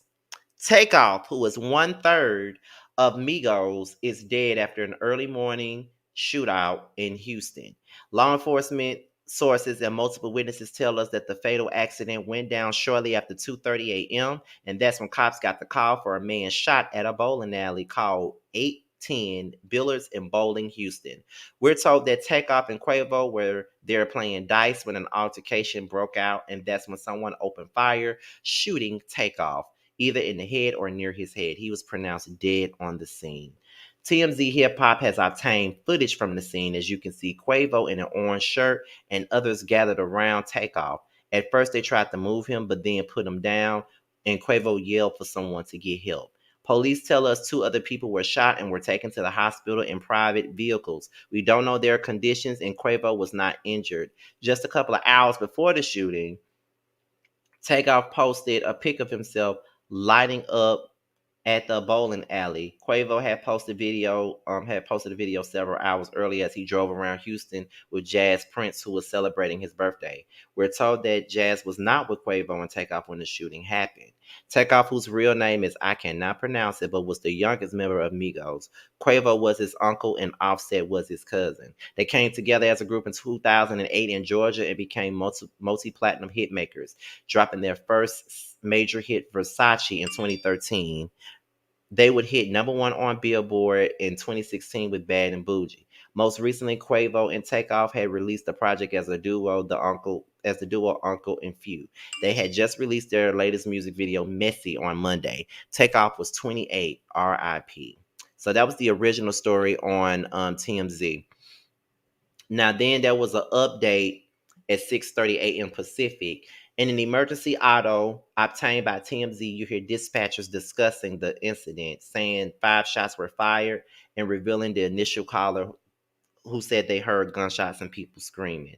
At 7:11 Pacific time, In a new video, you can hear Quavo on the phone, presumably with the 911 operator. He's asking, what does she need to do? A woman on the scene had said that she was a nurse offering to help Takeoff. Okay. So, oh God. I was watching Sean Davies Way before I got on here. I was watching Sean Davies Way and Conscious TV because they were both live at the same time. So it's just like watching All My Children and The Bold and the Beautiful. You got to switch between the two. You know what I mean? You got to switch between the two shows because I like both Sean Davies Way and Conscious. So I was going back and forth watching them both. Okay, so so it's been some audio going around with the call. And I don't know how y'all feel about me playing it. Because I know it's kind of hard to listen to because it was hard to listen to when Sean Davies Way played it earlier, but it's out. Everybody's talking about it, everybody's covering the story. So it's really not, I don't think there's really much wrong with me doing it. It was hard to listen to though, because it was just a lot going on. Now, what I'm not gonna do, I'm not gonna post no video of his body or anything like that, because bad enough folks been doing it and all that stuff. But I do know that there was an argument. Someone on TMZ, there's something else going on, because also on TMZ, about 2 hours ago, they said that Quavo was in a heated argument before the fatal shots, and there was a new video from the shooting. They said that Quavo was toe to toe with a group of guys outside the Houston bowling alley. Takeoff and others had his back while he argued for more than 30 seconds before the shooting began. TMZ Hip Hop obtained this video of the showdown around 2:30 a.m. You could see and hear Quavo arguing with someone, and Takeoff is a few feet behind him. There's a discussion about playing basketball, and someone, possibly Quavo, says, "I don't get down like that." Seconds later, there's a single crack of gunfire, and that's when everyone starts running, and a flurry of shots are firing through the crowd. You can hear more than 10 shots in total, and it sounds like they came from at least two different weapons. Chaos ensued, and there was folks running in all directions to escape the hail of bullets. As we first reported, Takeoff was shot near his head despite efforts to resuscitate him, and made Quavo and a bystander. He was pronounced dead on the scene. Members of the Houston Police Department held a press conference today on Tuesday afternoon and revealed that a 23-year-old male and 24-year-old female were also hit and went to the hospital for treatment. Cops says that most of the witnesses to the shooting fled the scene, and they're asking them to come forward with information about what happened. Takeoff was only 28 years old. Okay, so here's audio of Quavo calling for help. All right, we're about to start playing this, y'all. Calling the ambulance. What she need to do? Hello? Fuck over there. Hello? He's calling the ambulance. Calling the ambulance. What she need to do? Hello? Fuck over there. Hello? He's calling the ambulance.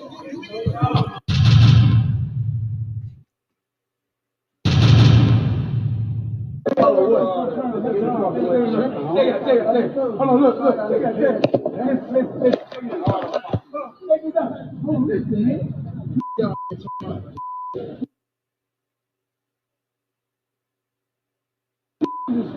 They know y'all, but they're not going to be disrespectful because they want it.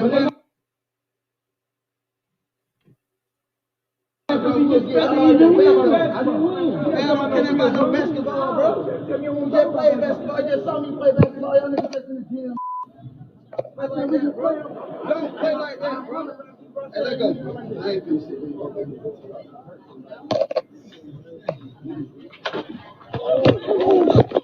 basketball, bro. Okay, so I'm done. Cause I heard the shots through the damn thing, and I don't want to hear no shotguns. I just don't want to hear it. Okay, let me put it in the chat. Okay, so I already played the 911 call already. Well, I didn't play the actual 911 call. It was just the audio of him calling 911. So we didn't hear everything that was happening with the 911 call. And then I also played the argument right before the shooting. Why does everybody like to record shit? That's the part that I don't understand. Why does everybody want to record shit all the time? Like everybody always want to be a damn producer and record shit. Like what's the fucking point of doing that?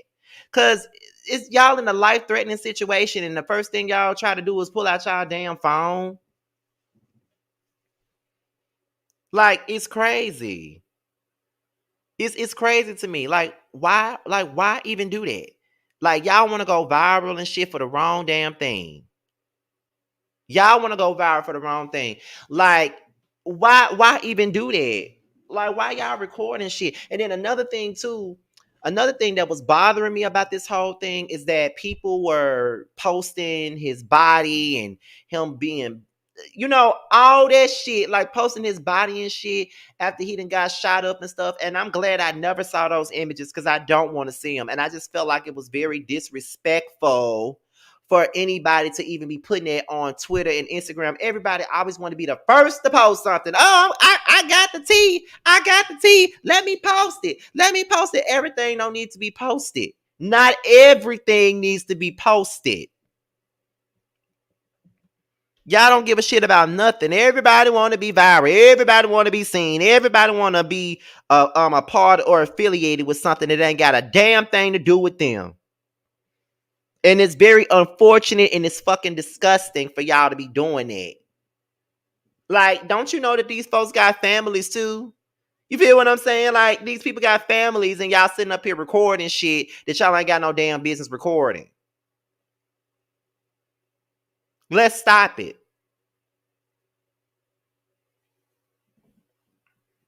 And then, I don't know. Let me see if I can find a press conference because I don't know if y'all heard it or not because I saw it on Jamie's page earlier. And then, I saw it on Conscious TV and what's his name? Sean Davy Way. So let me see if I can find a press conference, child, because that was really full of nothing. Like I don't even understand why they even had a damn press conference, to be honest. Good afternoon, everyone. Okay, so here we go. We're gonna listen to this press conference, child. Let's get into it. Chief Finna. The mayor's here today in support, as always, in our city, providing everything we need as resources. He's received a few calls, just as I did, and he wanted to stand, so he'll be here to make a statement later if he wants, or definitely here to answer questions. So let me speak to the human element first before we do anything.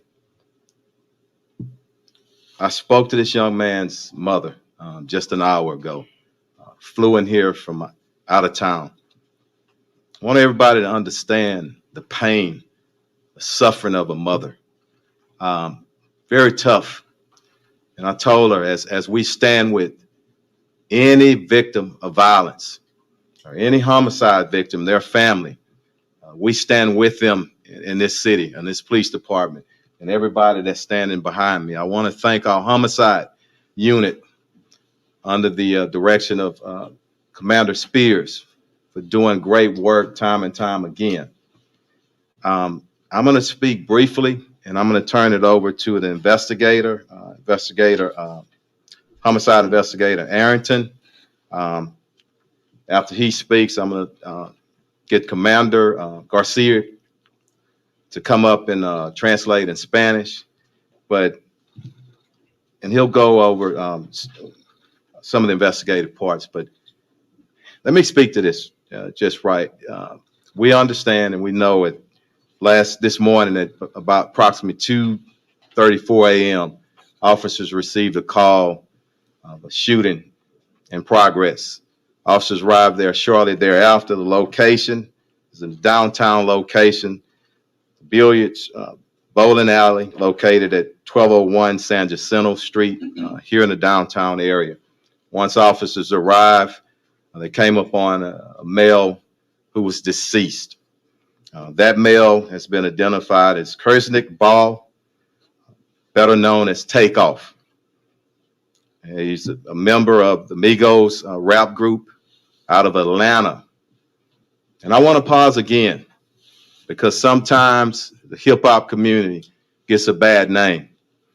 And I know, and evident from this city and people who I have a personal relationship, a lot of great people in our hip hop community, and I respect them. But back to Takeoff. I got many calls from Houston and outside of Houston, and everyone spoke of what a great young man this is, how peaceful he is, what a great artist. And I'm calling upon everybody, our hip hop artists in Houston and around the nation. We got to police ourselves. It is so many talented individuals, men and women, in that community who, again, I love and I respect. And we all need to stand together and make sure nobody tears down that industry.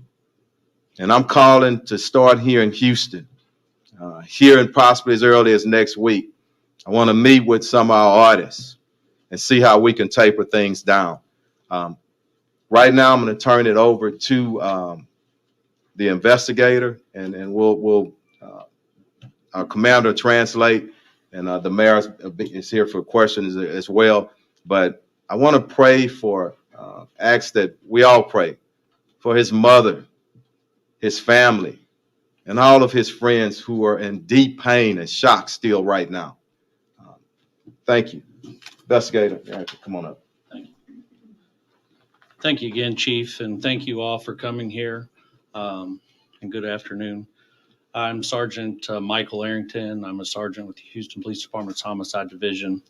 And earlier this morning, as he said, our patrol officers received a call at approximately 2:34 a.m. of a shooting just occurred at the 810 Billiard Factory and Billiard and Bowling Alley. From there, we were notified that there was a single male who was shot and pronounced deceased on the scene on the third level just outside the front door.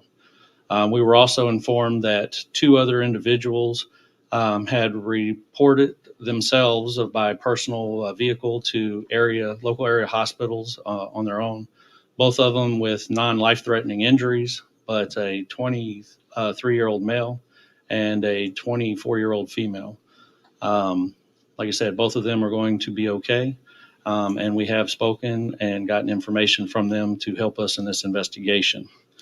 But the officers arriving on the scene, initial statements from employees working at the establishment notified us that there was an incident that occurred after the party had ended.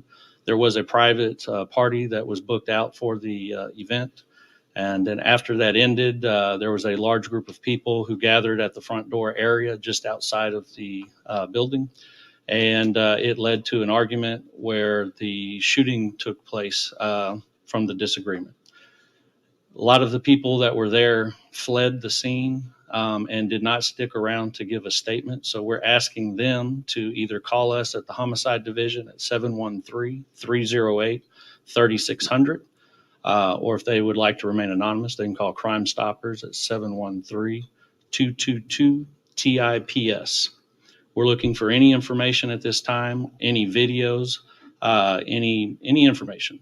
We do know that the media has received a lot of phone calls, text messages, Twitter, tweets, vines, videos. We need all of y'all to send those to us so we can solve this case. We're looking for anything to help us. From there, as the chief said, we want to find justice for this family. They're going through a lot right now, and the only thing that we can do is hope that y'all reach out and assist us in any way to lead to evidence that will allow us to apprehend. Oops, I'm At sorry. Simply Safe, I am you're safe. sorry, you guys. God damn. But I don't want to hold y'all with constantly playing this long ass press conference because the press conference was long as hell. But what I'm going to do is go ahead and get into something that Sabrina Peterson said. Peterson, I'm sorry, I keep on getting her name mixed up. Sabrina P said. Now, as you guys already know, Sabrina Peterson is the person that was a part of that basically accused T.I. of putting a gun out on her and stuff like that. And She had some things to say. Let me see if I can go to her page. Well, I know the neighborhood talk put it out there or whatnot. So this is what she said. So we finna see what she said. And I know it's probably gonna piss y'all off. Let me put my phone on do not disturb. Folks love try to text me while I'm doing something. But anyway, you guys, this is what she said. So let's go. My screen I already shared, right? Yeah. So let's go into what she said. Now, Sabrina Peterson said, oop, my bad. Okay, there we go. Sabrina Peterson said, I think it's the karma of the lyrics that are actually killing rappers. You can't feed a community lyrics that kill a community and also be safe from the repercussions of that energy. The music needs to change. The drill music is about to take out younger generation too. Praying for all mothers that lost their kids to the dark energy hip hop lyrics have impacted the thought process of the black community. The baby was unproblematic, but the issue is the culture doesn't discriminate.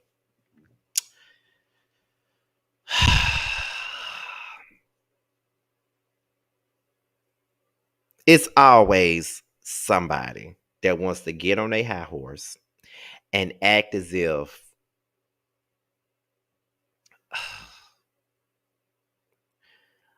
did you have to get up there? Like I'm trying to figure out a way for me to say this. Cause she annoyed me when she came out and said that. It's like the man was just shot and killed, and you want to come out and say some shit about karma. Do you not know how your words are going to be taken at this particular point? You know what I mean? Like, what the hell does the music have to do with him being an innocent bystander in a situation like this? Like that wasn't needed. Because it's like it's people like Sabrina that want to be seen and heard and that wants to be seen as somebody that's so I don't know, like she got so much sense. But if she had some sense, she never would have posted this dumb shit today. If you was gonna post something like that, you could have waited to post it. You know what I'm saying? Like, why would you go out and post this shit now? Like, that's the thing I don't get. Why go out and post it right now?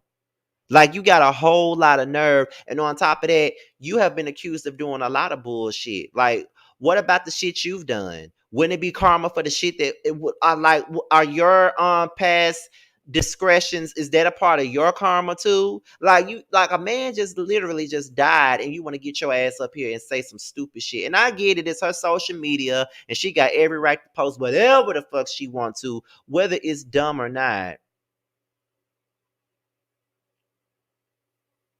But I'm just saying that was too early. Like somebody said, that was way too early to post. Like it's too early to post that. Like you got to have some type of sense, some class, or some couth about yourself. You see what you feel what I'm saying? Like why even post that? Like why even post that? And then you finna get drugged, but she really don't care about getting drugged because she doubled down on what she said. So let me go back to the neighborhood talk and show you what she said. So she doubled down on what she said. And she said, I apologize to the sheep that I upset, but I said what I said. And I'm like, so then the comments was like, she was on Clubhouse telling black people that marketing as black owned was not professional and we shouldn't want to make white people feel uncomfortable. I said that to say I'm not surprised by her sentiments. Someone said, I hear the message, but now is not the time. No one is saying that she's wrong. It's just tone deaf to be saying these things at this time. People lack empathy and compassion, and that's what's needed during times like this. Most definitely. Stop giving her clout, especially today. She gonna get hers one day. Karma is real. People are grieving, and this is what she says: no empathy. Why apologize if you said what you said? Why post her statement to begin with? Y'all never post her. Oop. Y'all just can't never let anyone die in peace. If you're not saying RIP, then shut up. Can we not make her relevant, please? And then someone said, very insensitive. It's all insensitive. Like, she could have said this at another time. Like, it's just a place. It's just a situation where you just gotta know when to just shut the fuck up. You feel what I'm saying? Like, this is one of those moments where you just need to just shut the fuck up and not say nothing, because it's not gonna look too good on your end to even be running your mouth and saying anything about it. Because at the end of the, because it was fucked up. It was fucked up, and she was completely tone deaf about what's going on right now. Like, the man just lost his life. Somebody just took his life, and then you want to sit up here and talk about karma and lyrics to songs and stuff like that. So she wasn't the only one that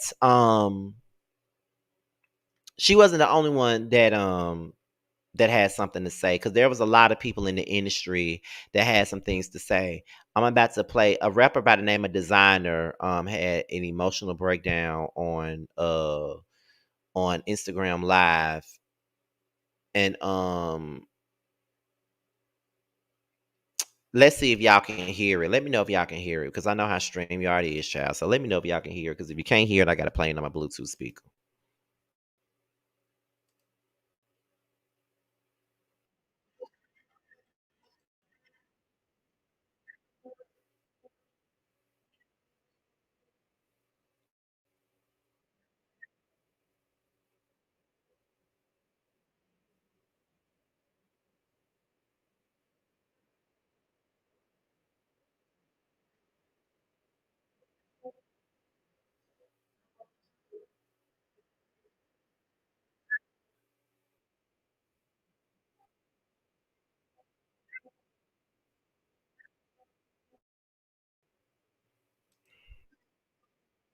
Okay, y'all said y'all can't hear. I don't know why.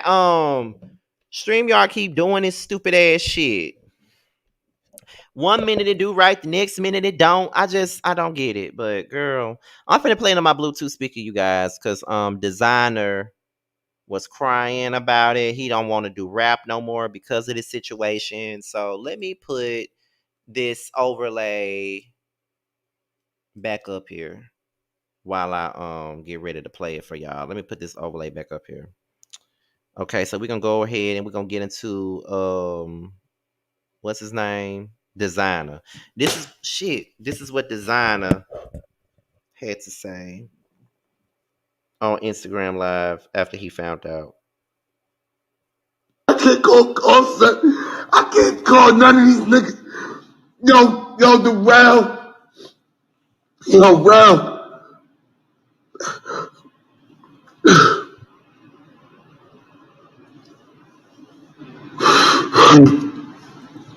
Yo, I'm done. I'm done. I can't live like this no more. He said he can't do it anymore, and that's sad to hear someone say that. And now there's someone else, Gilly the King. He goes off on people for sharing the graphic video. Let's listen to what he had to say as well. Why every time something happened to a rapper or athlete or entertainer or anybody of color, the first thing you niggas do is pull your fucking phones out and start recording and post that shit on the internet, man? You niggas is clowns for that shit, man. Y'all niggas is clowns for that shit, man. The last image a motherfucker wanna see is they peoples laying on the ground bleeding the fuck out, man. Niggas be having mamas, kids, grandmamas, uncles, aunties. That's some dumb shit, man. But the first thing y'all niggas do is pull your phone out. Ooh, look at such and such. Man, that shit ain't cool, man. For real, man. You niggas, that nigga just lost his life, and you niggas is trying to get likes. Tell me how that shit add up, man. You niggas, and all you blog sites, y'all niggas is out of pocket, man. Y'all niggas be trying to get clickbait. You niggas is suckers, man. That man laying on the ground, he bleeding out, and niggas recording it and posting that shit on the internet, man. Y'all niggas is clowns for that shit. I'm telling you, man.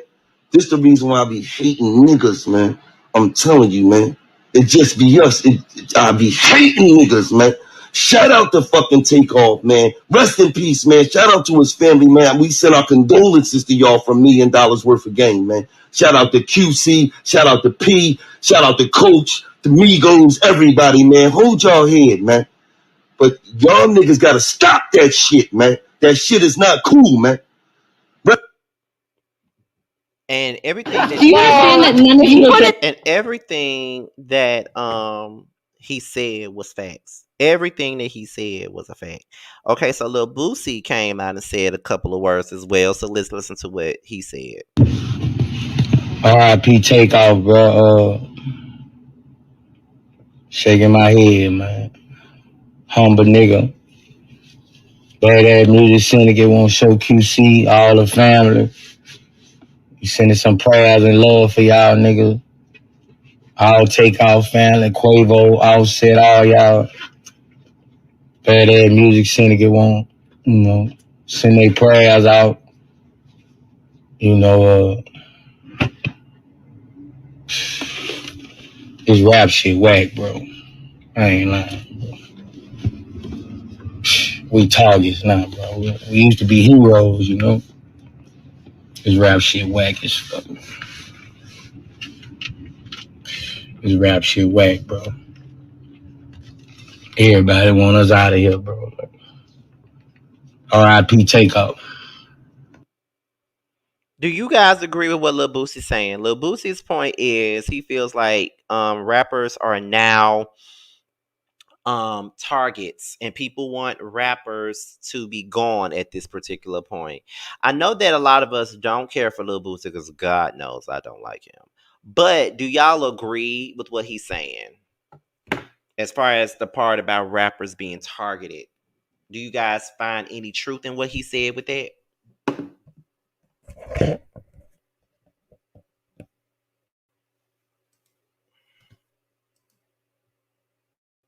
Let me know what y'all think as I get ready to post more stuff about Takeoff's death or whatever. Okay, so I see a lot of you guys absolutely agree with what he's saying. There's been a lot of people that been, walking around here and taking away people's lives and stuff like that. It's a lot, and um, it all comes from where they come from. And I just, I'll give y'all my final thoughts after I show you guys everything and close this thing out because we'll figure it out. I'll tell you guys what I really think after I'm done with that. But we're gonna go back to sharing the screen, and there a lot of Takeoff's peers had a couple of things to say in regards to him passing away.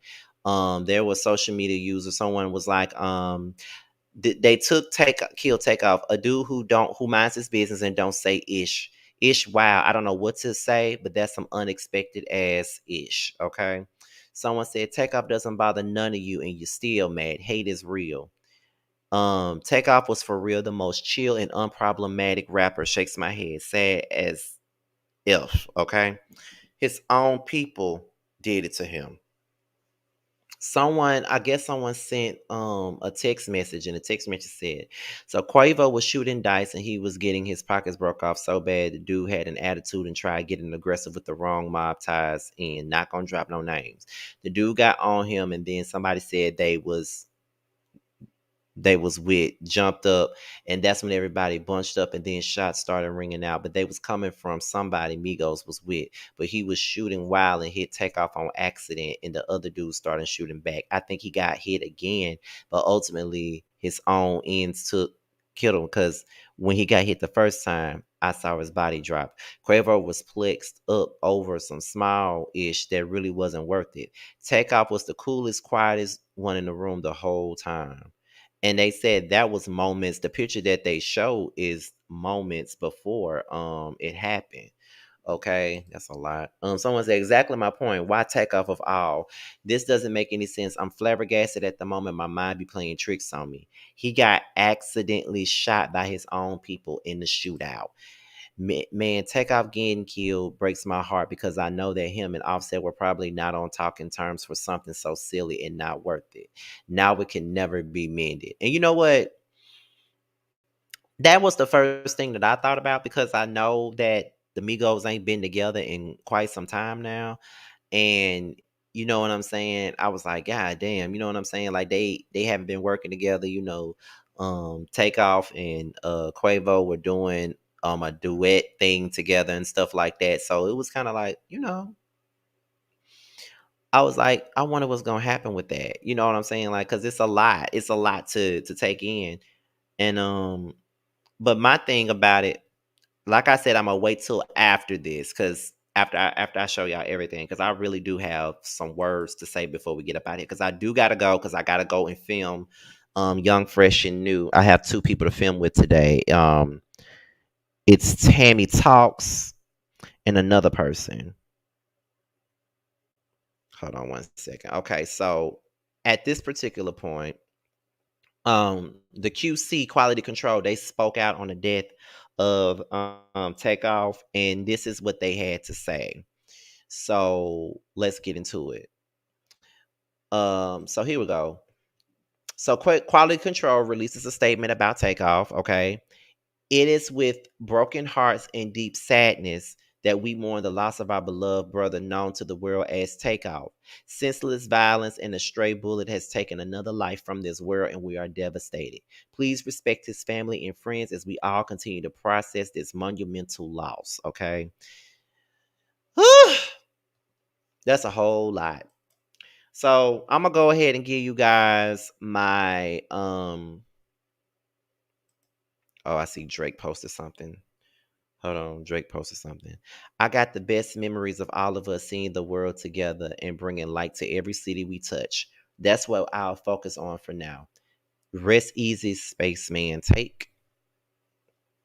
Okay, that's it. So I'm about to close this out with a statement of my own. Okay, so this is what I'm gonna say. I had to close this off, because I know we had a whole lot of stories that we talked about this evening, but I felt like this was the one that I needed to close this whole thing off with, right? So, as a person that was not like the biggest fan of the Migos, like I did like Bad and Bougie, like that was my shit because I personally feel like I'm bad and bougie, like period. Okay. However, I think that it's always sad when you see people that young with their whole lives ahead of them that ain't even touched the surface of the things that they wanted to do. Yeah, Migo was a platinum selling group. Everybody knew them. They were big stars in the hip hop game and all of that good stuff. They were. Everybody knew them. Everybody knew about their music. Like everybody knew about them. But it's very sad when someone dies to violence and we find out that it was over something small as a dice game. People be getting killed off playing dice games and gambling and all of that other stuff. Like people really do be getting their lives taken away for little stuff like that. And it's like, you know, people don't realize how precious life really is until it's gone. And that's why, I'm going to say it like this because I'm kind of, feeling a bit of misty in my eyes. And it's not because, like, I ain't fake grieving over off I keep on saying offset off Takeoff because I wasn't no fan like that, but it hits because it's something about it that doesn't sit well with me. And I'm gonna say it like this: I hate it that it takes someone to have their life taken or someone to pass away for people to really give people their flowers. If you ever notice, I'm feeling chills up my spine, Lord. If you haven't noticed, I give everybody their flowers while they're here. Everybody that you know me to be around, everybody that you know me to be cool with. Y'all know that I give them flowers all the time. And sometimes I feel like I give them too much flowers to the point where people be feeling like I'm trying to prove that we cool. It's not that I'm trying to prove that I'm cool with somebody. And it's not that I'm trying to prove that I'm friends with people. I just want people to know how much I love them while they're here. You feel what I'm saying? I give everybody that praise all the time. Like you hear me constantly speak on Jamar and pouring all that love to him, and how I constantly speak on T and Joe and Maddie and Jamie and Bundy, Aaron, all these different people that you guys know me to be with or hang out with or work with, rather. I just be wanting everybody to know how much I really do love them, because there will be a time where I won't be able to tell them that again. there'll be a time where I won't be able to do it again. So I try to give people their flowers while they're here. I remember every little thing that people do for me. I never let them forget it. I always remind them of the things that they did. And even with Yaria, we have our moments sometimes, but I constantly have to remind him of the nice gesture that he did for me years ago. It's just like I never let people forget how they made me feel and what they did to make me love them and care for them. Like I always do that. And I know that people be trying to make it seem like it's something else. So he's just trying to prove that he cool with these people. No, it's not that I'm trying to prove that I'm cool with these people. It's just that I'm giving them what they deserve while they're here. Because I never want to give nobody anything when they're gone. I don't want to wait till they're gone to give them anything. All I know is this right here. Long as they're here and when they go, I would feel good in my spirit to know that they knew how much I loved them before they went away. So I said that to say that everybody knows that I've been grieving since January. And I have my days where it gets dark. I have my days when the sun don't shine and it's cloudy outside and I can't get past it. I lost my aunt in January and I lost my cousin in January too. And that cousin was someone that was very close to me. And he was someone that knew how much I loved him. And when he died, I was sad as fuck because I knew I was never going to see him again, and it hurt me to my core, and it still hurts me to this day. 11 months later, it hurts. 10 and a half months later, it still hurts me right now. But I felt better after we buried him, knowing that I made sure he knew how much he meant to me while he was on this earth. So I said all of that to say this: let these people know how much you love them. Give these people their flowers while they're here, because you never know when that time is going to come. When that time is going to come, when they're not going to be here. Because once they're not here, it's a done deal. It's over with at this. Hold up. What happened? Shay Shay, what you talking about? I'm so confused.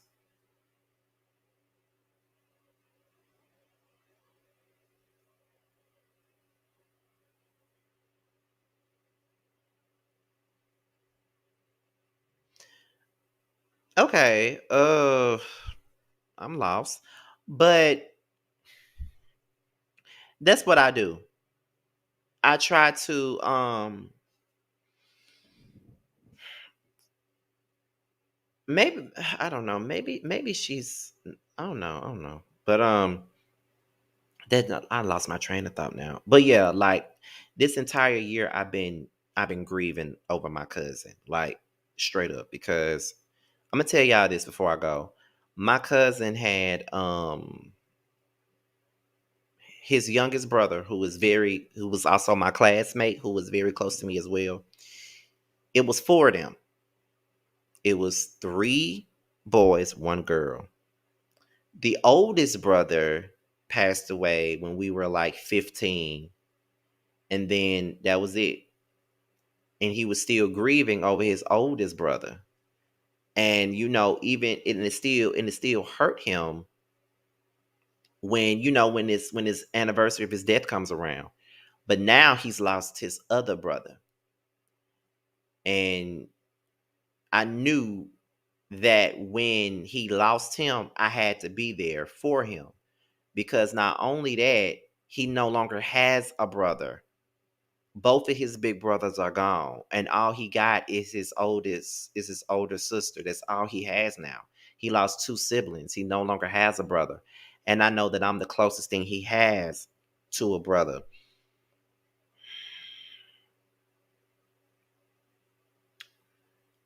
So, um so I take it upon myself to let him know that he is loved, and let him know that I got him and that he doesn't have to do this alone and stuff like that. So I think I'm gonna stop here. All I'm gonna say is love on everybody while they're here. Make sure they know how much you love and you care about them while they're here. Give them their flowers while they're alive, because it doesn't make it easier, but it will make you feel better to know that they knew how much you loved them before they left.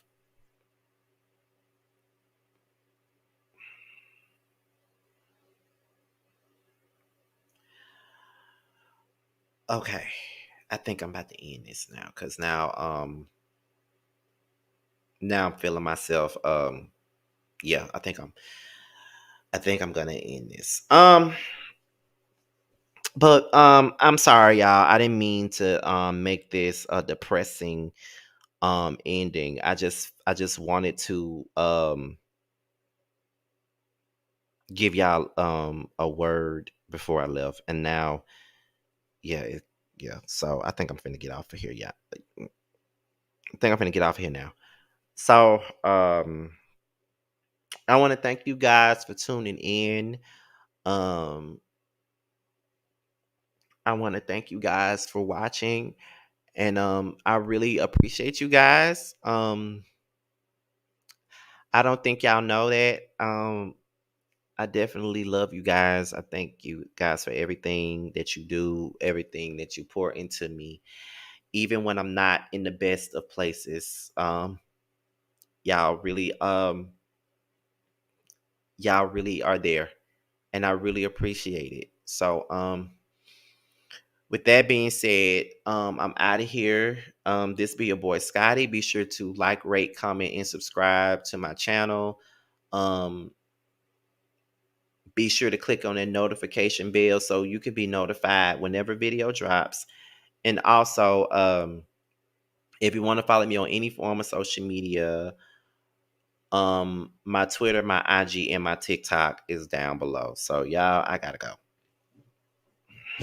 I'll talk to you guys on the next one. I'll see y'all later. Bye, y'all.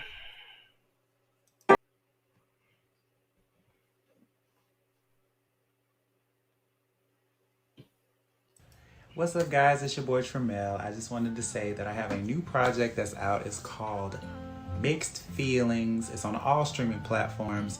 I would hope that you would go and check it out. It's a really good feel of an album.